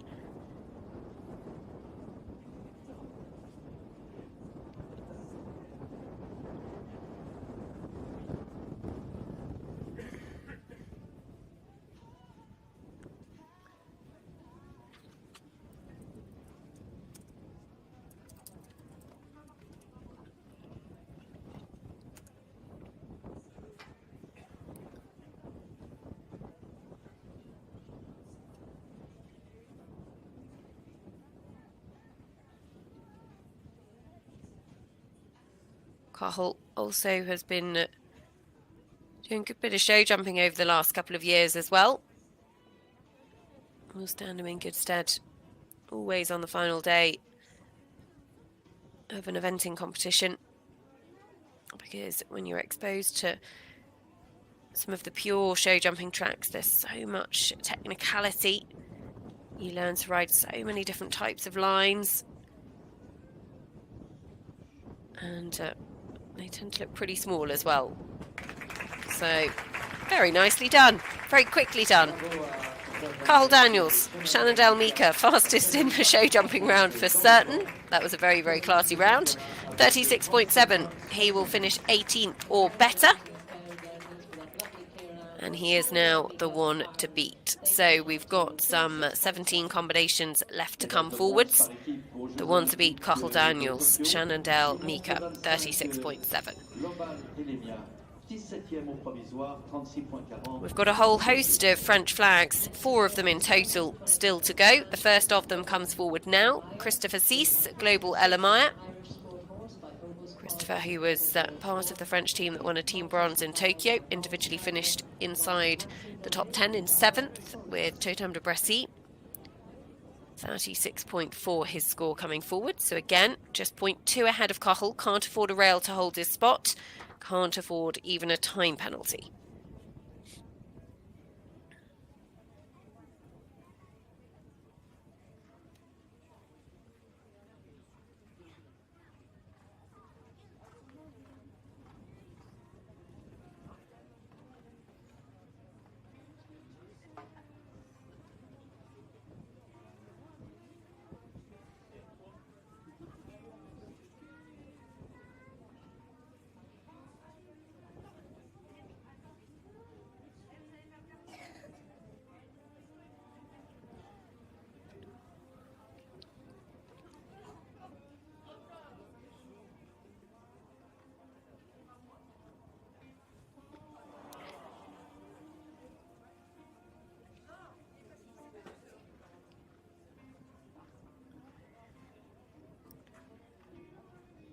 You can hear the disappointment from the French crowd when that rail went. The clock is tight as well. So it is going to be 4 jumping plus a couple of seconds over the time. 1.2 in total for time, 41.6 his total score. So that puts him down into 25th place on the leaderboard. Cahill Daniels moves up a place. Ian Cassels, Izzy Taylor and Jenny Glabenius now guarantees a top 20 at the end of the competition. So next to come forwards, it is Tommy Greengard, and that's Me Z for the United States of America, the winners of the Holcomb Turner grant. Use support from the Duty Corporation to make the flight over to Europe to compete here in Le Lion d'Angers. Was the highest scoring 5-year-old in the young event horse finals 2 years ago. So at the end of the 2022 season. And the prize for that is a spot at Le Lion d'Angers in the horse's 7-year-old year. Tommy Greengard proudly representing the west coast of America here. He did a beautiful dressage test.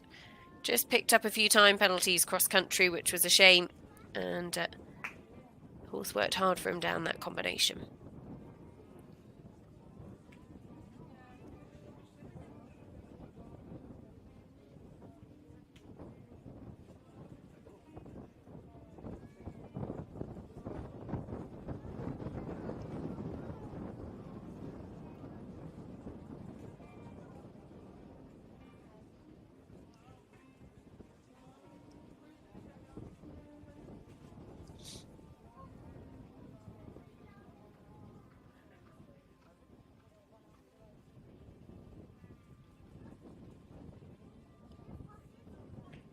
Will be tight on the time, but so far clear jumping. Tommy Greengard, that's Me Z. Clears the last, and it'll be 1.6 time penalties. It's good enough for a top 20 finish here, but a big old deal for him to come over to Europe for the first time and secure a double clear here at Le Lion d'Angers. And that's certainly one to look out for the future. Both horse and rider, Tommy Greengard. And that's Me, 37.8 their total score. So Shenandoah Mika, Cahill Daniels moving up, Ian Cassels, Greeno Gigi and Izzy Taylor Barrington Alice all moving up as well. Now Therese Vickland and Sella, 35.7 their score from the first 2 phases. They were well placed after dressage, just a few time penalties cross country. 1324 belonging to Lena Nystrom and the rider.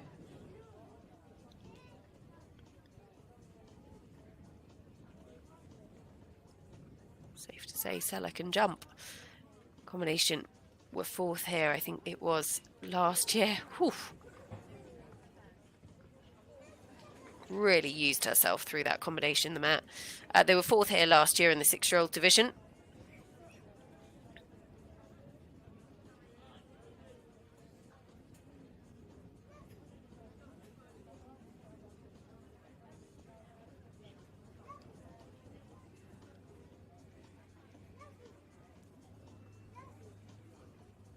And Therese actually just really opened up on the accelerator. I don't know if she felt actually she'd lost a little bit of time in the early part of her round and just needed to move things on, but the mare responds very, very well to it.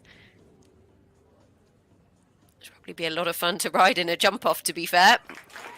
And that is comfortably inside the time. Therese Wickland and Sella will finish on their overnight score of 35.7.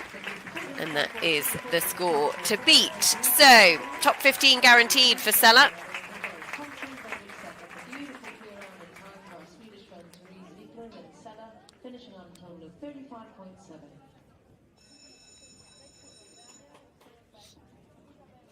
C'est le numéro 20 pour la Suède qui est en piste montant Maud. 14e à l'issue du provisoire. So now William Nilsson Fryer and Maud for Sweden. They were just a handful of seconds over the time yesterday. 7 in total. 35.6 the score that they bring forwards. And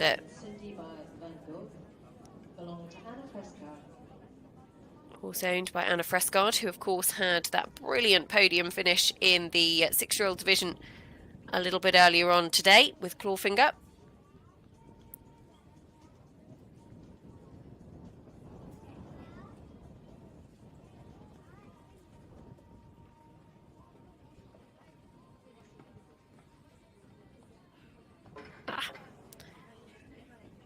Didn't get the jump they would have wanted at the final part of the combination, and one pole actually drops them out of the top 20. Any pole now gets so expensive. That cost them essentially 7 places on the leaderboard.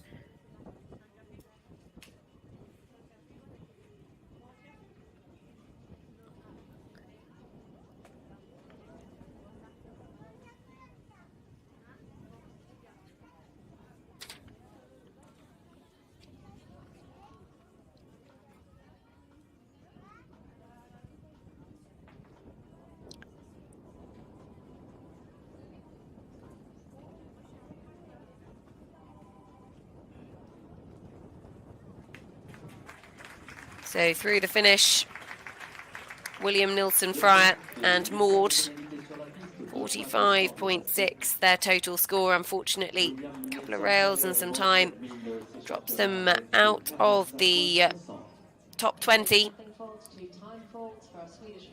So Therese Wickland and Sella move up into 14th. We've got 13 left to jump here. Carl Daniels and Chantal Mika also guaranteed a top 15 finish. Now we turn our attentions to the combination who were fastest in the cross country yesterday, one of 3 Irish combinations we've still got left to jump. Danielle McCormack with Anna Sims-Hilditch's MGH Hilda Harlequin.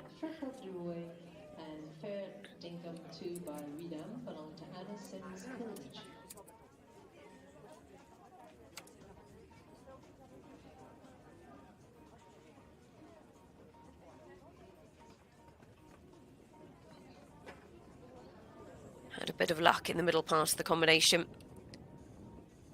J.H. Hilda Harlequin was actually bred by Porrick McCarthy. That's where the MGH comes from, of MGH Sport Horses. Porrick will be into the arena in a couple of horses' time. And we spoke a little bit yesterday about, you know, the breeders don't quite get the credit that they deserve, and actually huge kudos, because without them these horses simply wouldn't be able to come and be able to compete, because we wouldn't have them. And that was some jump by MGH Hilda Harlequin. Safe to say doesn't mind going off a short one. Beautiful clear round, and actually that will be a guaranteed top 13. Danielle looks absolutely thrilled with that. 34.4 is the score she finishes on. Congratulations to our Irish friend Danielle McCormack riding MGH Hilda Harlequin. No jumping faults, no time faults. They finish on their dressage score of 34.4. So, well done. Next to come forwards, it is Isabel English, Elsion Fields Prado, who was just 4 seconds over the time yesterday, just sits outside the top top 10 in 12th, 34.2. Can't afford a pole or a second to hold that position now. So the leader at the moment, we've just seen Danielle McCormack, MGH Hildair Harlequin jump a lovely clear round. Number 705, Elysian Fields Prado, ridden by Isabella English. This is a Australian sport horse by Diorano and Pamela by Unknown. Elysian Fields Prado actually completed the 6-year-old division here 12 months ago. Owned by Jenny and John Curtis, Sophia von Moltke and Sarah English as well.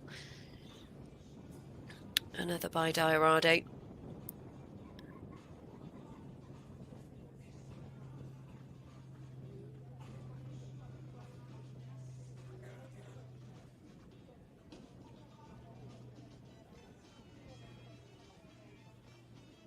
Isabel really opens up on that accelerator, bottom end of the arena. Just aware that the clock is tight enough.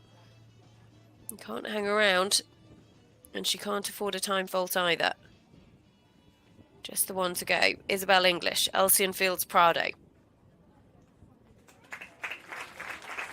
Does get the time fault. So that drops her one place on the leaderboard. Danielle McCormack moves up ahead of her. She just drops one spot behind Danielle and MGH Hildair Harlequin.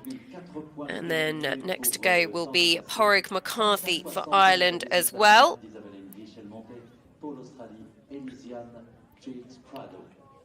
No jumping faults, 0.4 time faults.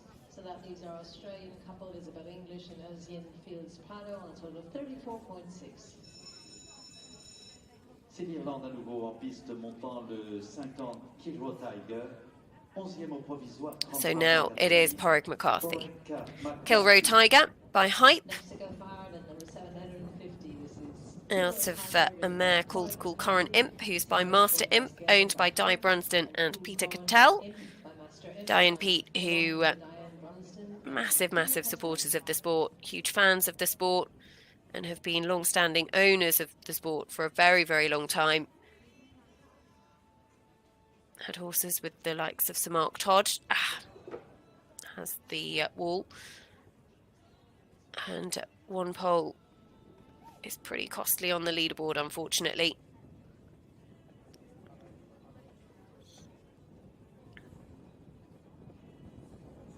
Porrig has got a rather formidable string of young horses in his yard.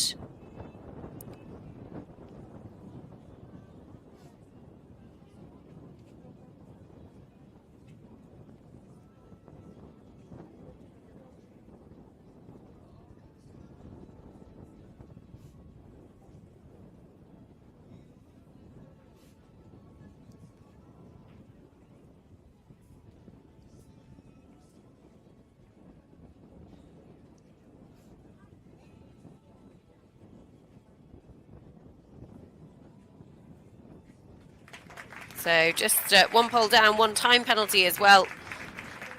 Will be a top 20 finish for Porrig McCarthy and Kilroy Tiger, 38.3 in total. And that means that Danielle McCormack moves up closer to a top 10 finish with MGH Hildair Harlequin. 0.4 time faults for Porrig McCarthy and Kilroy Tiger from Ireland, leaving them on a total of 38.3.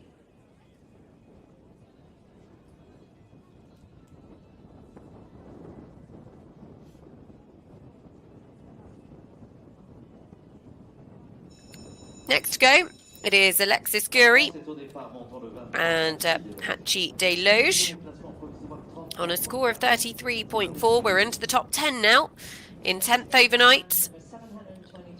They just added 8 seconds over the time in the cross country to add to their dressage score, move them up a couple of places after dressage to 10th overnight. One of 3 French horses in the top 10.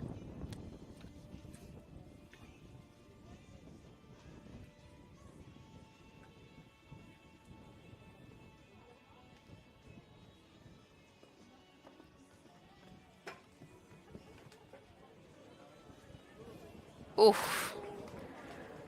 Really wanted to leave the pole up there. And you need a horse with a conscience. You need them to want to leave the fences up. It makes life a lot easier. Doesn't necessarily have the most conventional technique over a fence, but it seems to be working.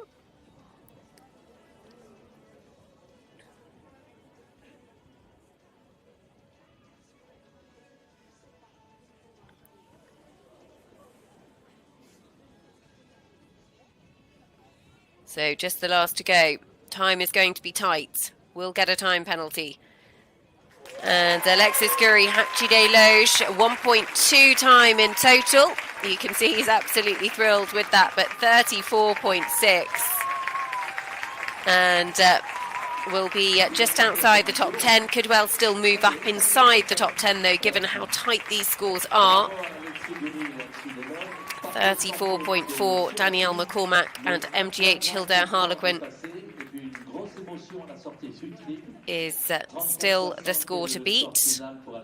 Alexis Guri will just drop 2 places behind Isabel English as well. Isabel taking the higher spot, even though on the same score, because she was quicker in the cross country, or closer to the optimum time. They both had time penalties, so she was quicker, so takes the higher spot. 9 to go. The leader at the moment, Danielle McCormack, the first to guarantee a top 10 finish, moving up all the way from 35th after dressage, and has finished on her dressage score. Sebastian Cavall, hashtag de la Vigne. Unfortunately, the first has gone, and 1 pole down takes him to 35.8, which drops him just outside the top 10. 1 more gets very, very expensive at this point.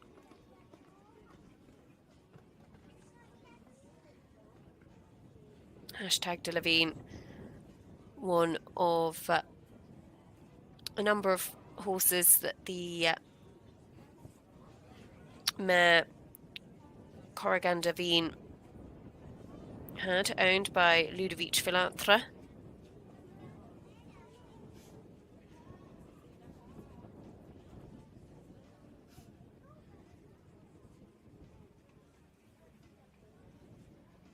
So Isabel English and Elcian Fields Prado will also move up for a top 10 finish here.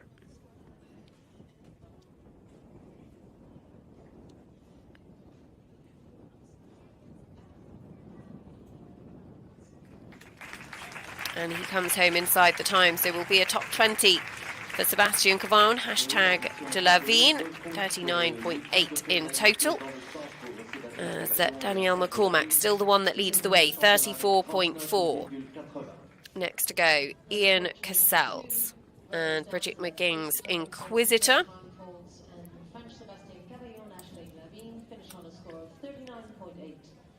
Ian already has 1 horse guaranteed a top 15 finish, Green Oak Gigi, who he rode a little bit earlier on, jumped a beautiful clear round. What can he do with the next of them? By Coroner, as for a mare called Diamond Fleck, who is by Cool Corin, Cool Diamond.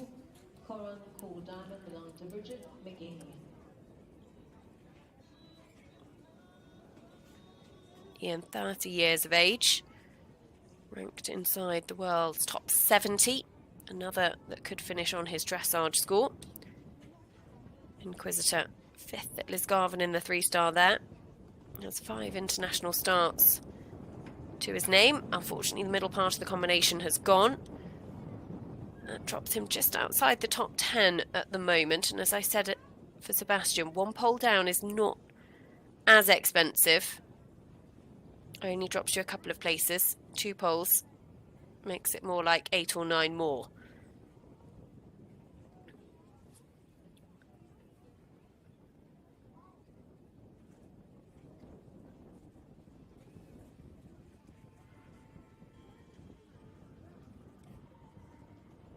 This horse was actually bred by Bridget as well, so even more special.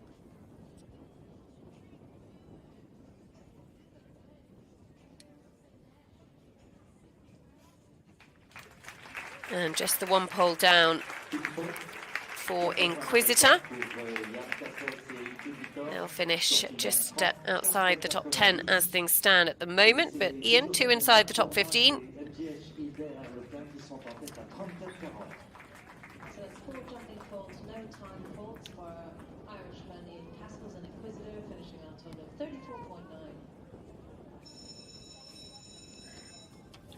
34.9. So, next to go, it is Tom McEwen with Deirdre Johnston and Jane Knight's Quintus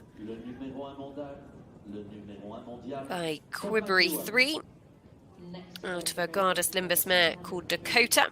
Comes forward on a score of 30.7. A beautiful clear round inside the time cross country yesterday, and I think one of my highlights was that gallop from the final combination to the last fence, because he was a little bit down on the clock. He opened up on the accelerator and the horse absolutely motored. Finished 1 second inside the time, and Tom was really thrilled with this horse and how he performed. He's a big horse as well. Would have had a little mistake in his test actually, just in the walk work, which ended up costing him a sub 30, and ultimately now you look at the scores and you think he'd have been pretty close to a podium spot. But you can always play the game of what if.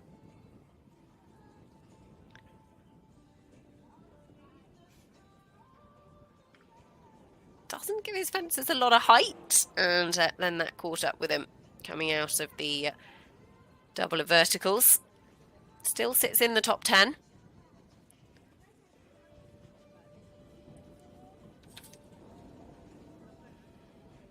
Danielle McCormack moves up again. And going to have some time penalties as well, so 4.8 to add in total, 35.5 total for Tom McEwen and Quintus. And that sees him finish just outside the top 10 at the moment, but of course could still move up. There's still 6 left to jump. So the clubhouse leader is Danielle McCormack, MGH Hildare Harlequin. There is now a fence in hand for those 6 to stay ahead of her. So it's an interesting one though, because they all sit within a fence of our leaders, Gemma Stevens, Chilly Morning. So any clear round now will be very valuable. Sam Lissington with her own Rachel Bessel and Neil Robertson's Mr. Cookie Time. The 7-year-old by Casago comes forward on 29.9. Sam Lissington riding Mr. Cookie Time, number 715. This is a KWP in Gelding by Casago, and Kumarna by Graffiet belonging to the rider, and Rachel Bessel as well as Neil Robertson. Et moins d'une faute sépare la 6e Samantha Lissington de la première Gemma. The last New Zealand winner of this class was actually Tim Price with Happy Boy back in, I think it was 2019.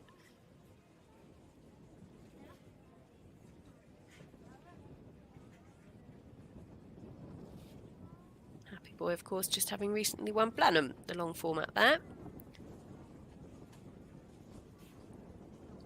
So I'm working hard to get the horse back to her for this double of verticals. There's not a lot of space in there.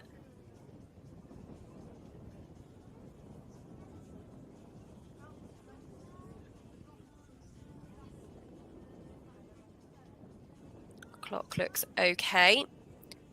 Hasn't got a lot of time. Doesn't want to be taking too many pulls to the last, but clears the last and just sneaks inside. So Sam Lissington stays on 29.9.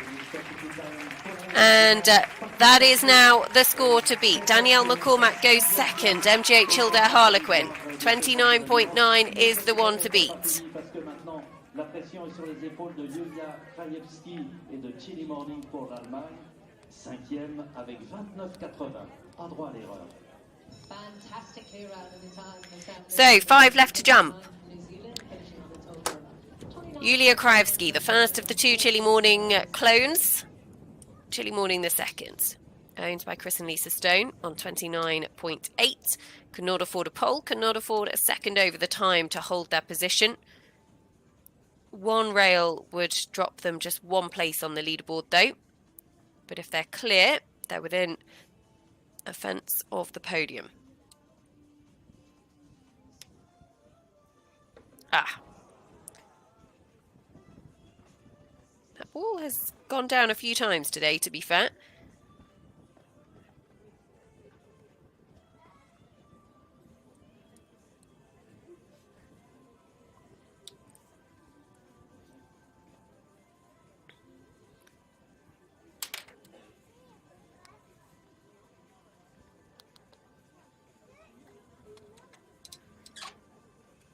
So Sam Lissington has moved up a place, will be 5th or better.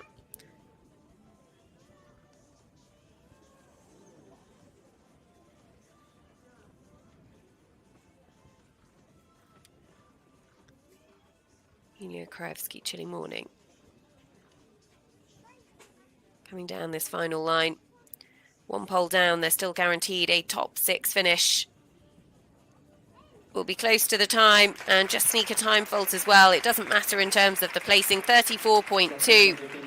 And it will be a top 6 for Julia Krajewski and Chilly Morning the seconds. Possibly unlikely to get a podium finish from here, but who knows? Watch this space. We've still got 4 left to jump. So, Kitty King, Cantango, a horse that actually led the 6-year-old division 12 months ago, and then had a rail down and ended up finishing in 6th, but who also started out his career as a very successful show jumper. Despite that pole down last year, I doubt Kitty King would swap this horse for many. He is the highest rated 7-year-old in the world, owned by her mum Jane Boggis, by Jo Jones, Jane Tolley and Penelope Holly. Kitty, who has won this division in the past, one of 2 British riders to have done so in the last 17 years. Did so in 2011 with Zidante. Laura Collett, the other British rider to have done so in recent years.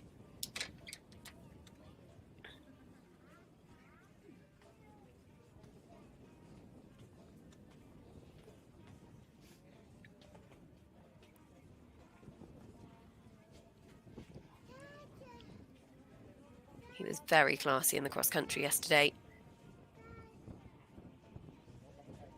Oh, whoa, whoa. Very careful.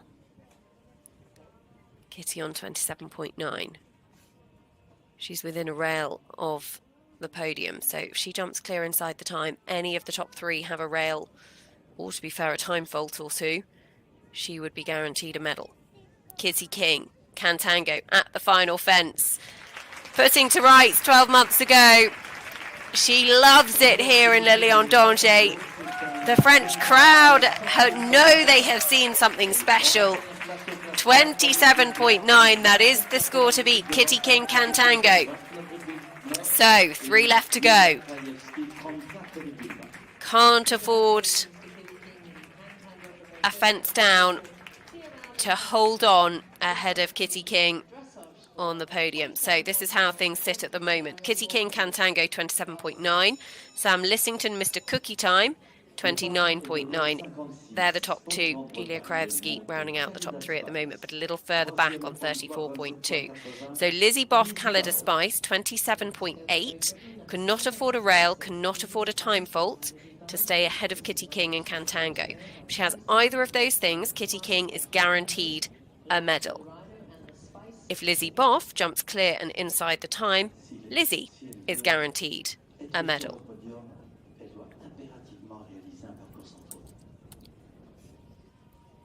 Lizzie owns this horse herself alongside the Spice Syndicate. Was our dressage leader. Just had a few seconds over the time cross country. On by far their toughest international test to date. And this is by far one of the biggest moments of Lizzie Boff's international career to date.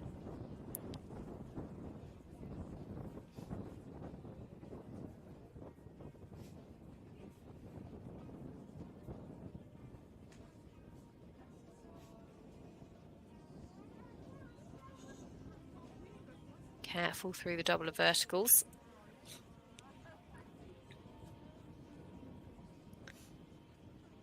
Time is okay. 2 to go. Lizzie Boff on her debut at Le Lion d'Angers to guarantee herself a medal. Oh, and the last goes. How often have we seen it? Heartbreak at the final fence. But she will get a top 5 finish. And there will be, I'm sure, disappointment.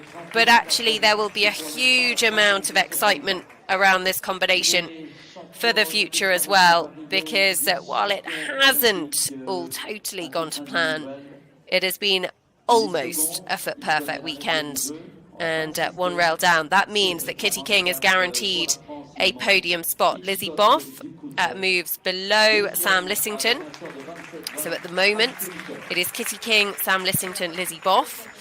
There's 2 still to go. Kitty King, the only one guaranteed a spot on the podium, both of them within a rail of both of the next 2 to jump.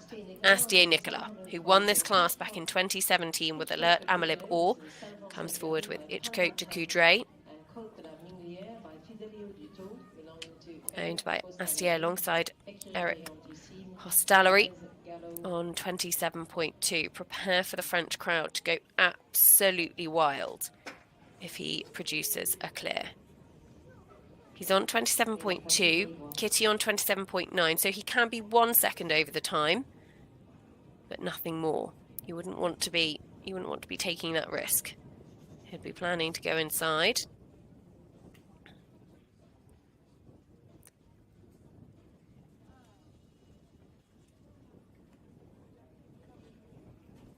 Oh, and the first part of the combination goes. Kitty King, it will be a British winner.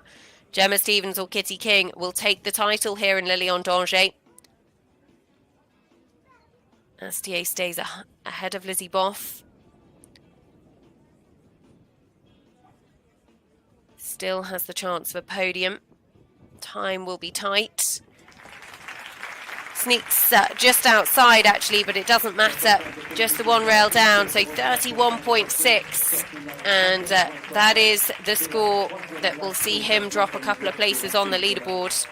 He will go behind Sam Lissington. So at the moment it is Kitty King, Sam Lissington, and Sam Lissington has guaranteed herself a medal here. What colour will it be?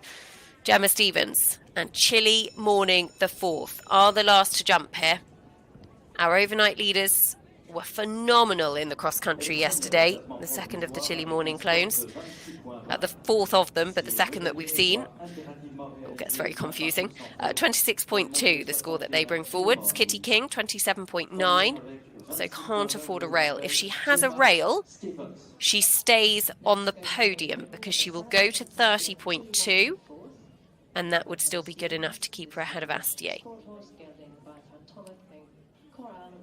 Gemma, who came in and jumped around a little bit earlier on with Cooley Couture,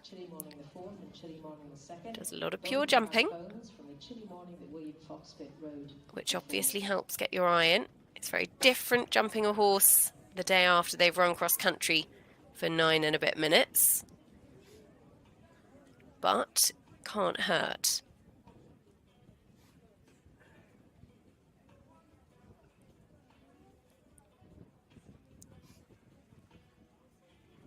We're guaranteed a British winner one way or the other.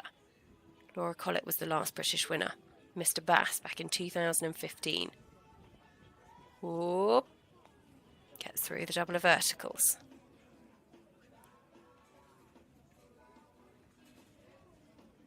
Owners Chris and Lisa Stone. Been massive supporters of Gemma's over the years. The time is close enough, but she can afford to be just over.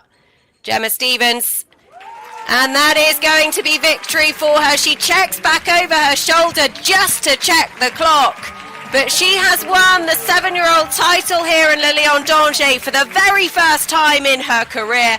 And what a story, what a horse to do it on. Chile Morning the 4th finishes on a dressage score of 26.2, and Gemma Stevens is the new Le Lion d'Angers 7-year-old young horse winner with Chile Morning the 4th. It has been an extraordinary week watching two of the clones go head to head. I have no doubt that there will be many more battles in the future. But Gemma Stevens, who has had some tough luck over the last couple of weeks. Husband Gary on hand to congratulate her. Chris and Lisa Stone there as well. Charlotte Overton, her head girl, by her side for all of her big moments over the last few years, including that Bicton 5-star win, has played a huge part in this. You see Gary just congratulating Gemma. They have worked incredibly hard for this moment. Tikki Waygood as well will be very excited about what this might mean for the future. But Gemma Stevens is your new winner here in Le Lion d'Angers. Chilly morning the 4th. What a performance. What a finish.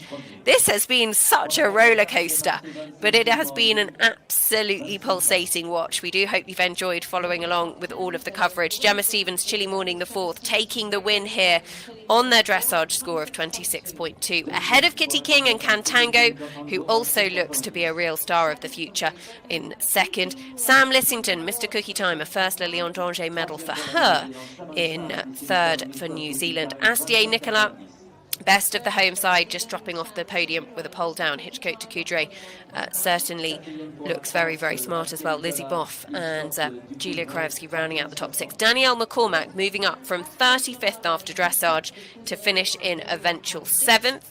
And then other good performances for Isabel English and Ian Cassels as well. He's got 2 inside the top 14, which was a brilliant performance. Tommy Greengard making the trip over from the United States of America, and a top 16 finish for him. Sebastian Cavallon rounding out the top 20, and a little bit further on, another ride for Isabel English inside the top 25. Josephine Heto, Hermes de Brandieres finishing in 30th for France. And it was an unbelievably tightly packed middle part of the leaderboard. You can see there was very, very little between them in terms of the total scores. Tom McEwen didn't have quite the weekend that he would have been hoping for, but both of these 7-year-olds, I'm sure, will be ones to watch for the future. Luke Chateau rounding out the top 40. Quidley Kellerman, another stellar performance from her. Blakeney's Cruise, the better placed of her 2 rides. The other just behind, but jumping lovely clears in the cross country. Austin O'Connor and Isab Power for Ireland there as well. And Prue Dawes, one of the stories of the week, Cool Noran Cooley. She looks so thrilled with her clear around the show jumping today. So pleased to complete, and it'll be inside the top 50 for her. There will be some celebrations for sure in the Stevens and Dawes camp heading home back to Sussex. So what a brilliant week. We do hope that you have enjoyed the Le Lion d'Angers Young Horse World Championships here on FEI.tv. It has been an absolute roller coaster, but these are the horses, these are the stars of the future, and we hope that we've seen something very, very special here this weekend. Merrill Blom-Holzman, of course, making history by becoming the first Dutch winner here in Le Lion d'Angers, and Gemma Stevens taking her first Young Horse World title with a clone, Chilly morning the 4th. What does the future bring? We can't wait to find out, but for now, a massive thank you for tuning in, and enjoy watching these horses in the future. Bye-bye for now. Issu du territoire de l'Anjou bleu, aux sonorités cuivrées et au répertoire pop, disco, rejoint ensuite par l'orchestre de cuivre de l'école de musique du Haut-Anjou Segréen, dirigé par Johnny Squarneck. Voilà. Le spectacle continue dans quelques secondes.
À l'attention des cavaliers classés après la 10e place, puisque le 10e c'était Yann Cassels et Inquisitor.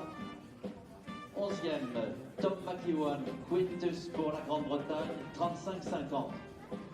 So the ones that will be in prize giving, in 11th place we've got Tom McEwan and Quintus from Great Britain on 35.5. 12e, pour la Suède, Therese Wiklund et Sela, 35-70. 12e for Sweden, Therese Wiklund riding Sella on 35.7. 12th place, sorry. 13e, pour l'Irlande, Shannondale Mika et Carol Daniels, 36-70. In 13th place from Ireland, Carol Daniels riding Shannondale Mika on 36.7. 14e, pour l'Irlande encore, il montait Greenoggle Gigi, Yann Cassels, 37 points. 14th place from Ireland equally, Ian Castles riding Greenwood Gigi on 37. 15e, pour la Grande-Bretagne, Izzy Taylor et Barrington Alice, 37,50. In 15th place from Great Britain, Izzy Taylor riding Barrington Alice on 37.5. 16e pour les États-Unis d'Amérique, associé à Zatsmi, Tommy Gringard, 37,80. And 16th place, that's me Z, Tommy Gringard from the United States of America on 37.8. Ce sont donc, Joël, les 16 classés du championnat du monde des chevaux de 7 ans. So there are 16 horses placed in this 7-year-old World Championship.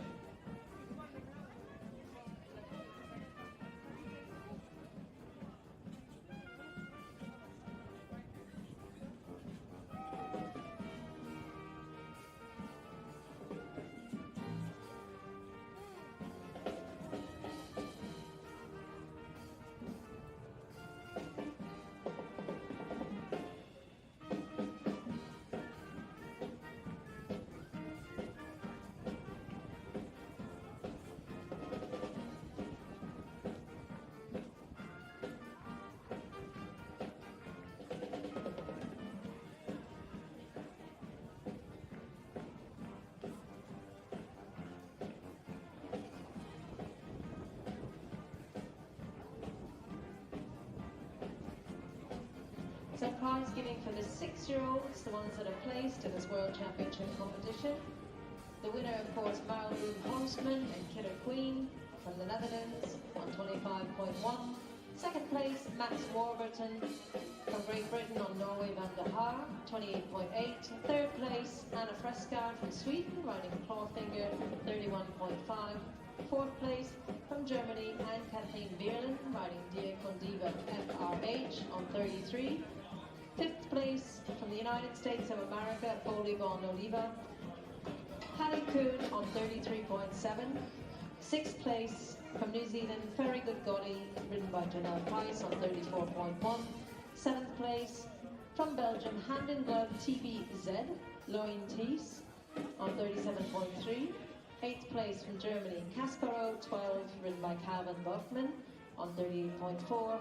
Ninth place, Corneritas Miroslav Tunda from the Czech Republic on 39.3. 10th place for France, Ito de l'Ortenia, ridden by Fabrice Saint-Marie on 39.6. Donc c'est la 10e place pour Fabrice Saint-Marie, Ito de l'Ortenia, 39.6. And the 11th and last horse placed in the 6-year-olds is Sam Lissington from New Zealand, Never Know MB on 40.4.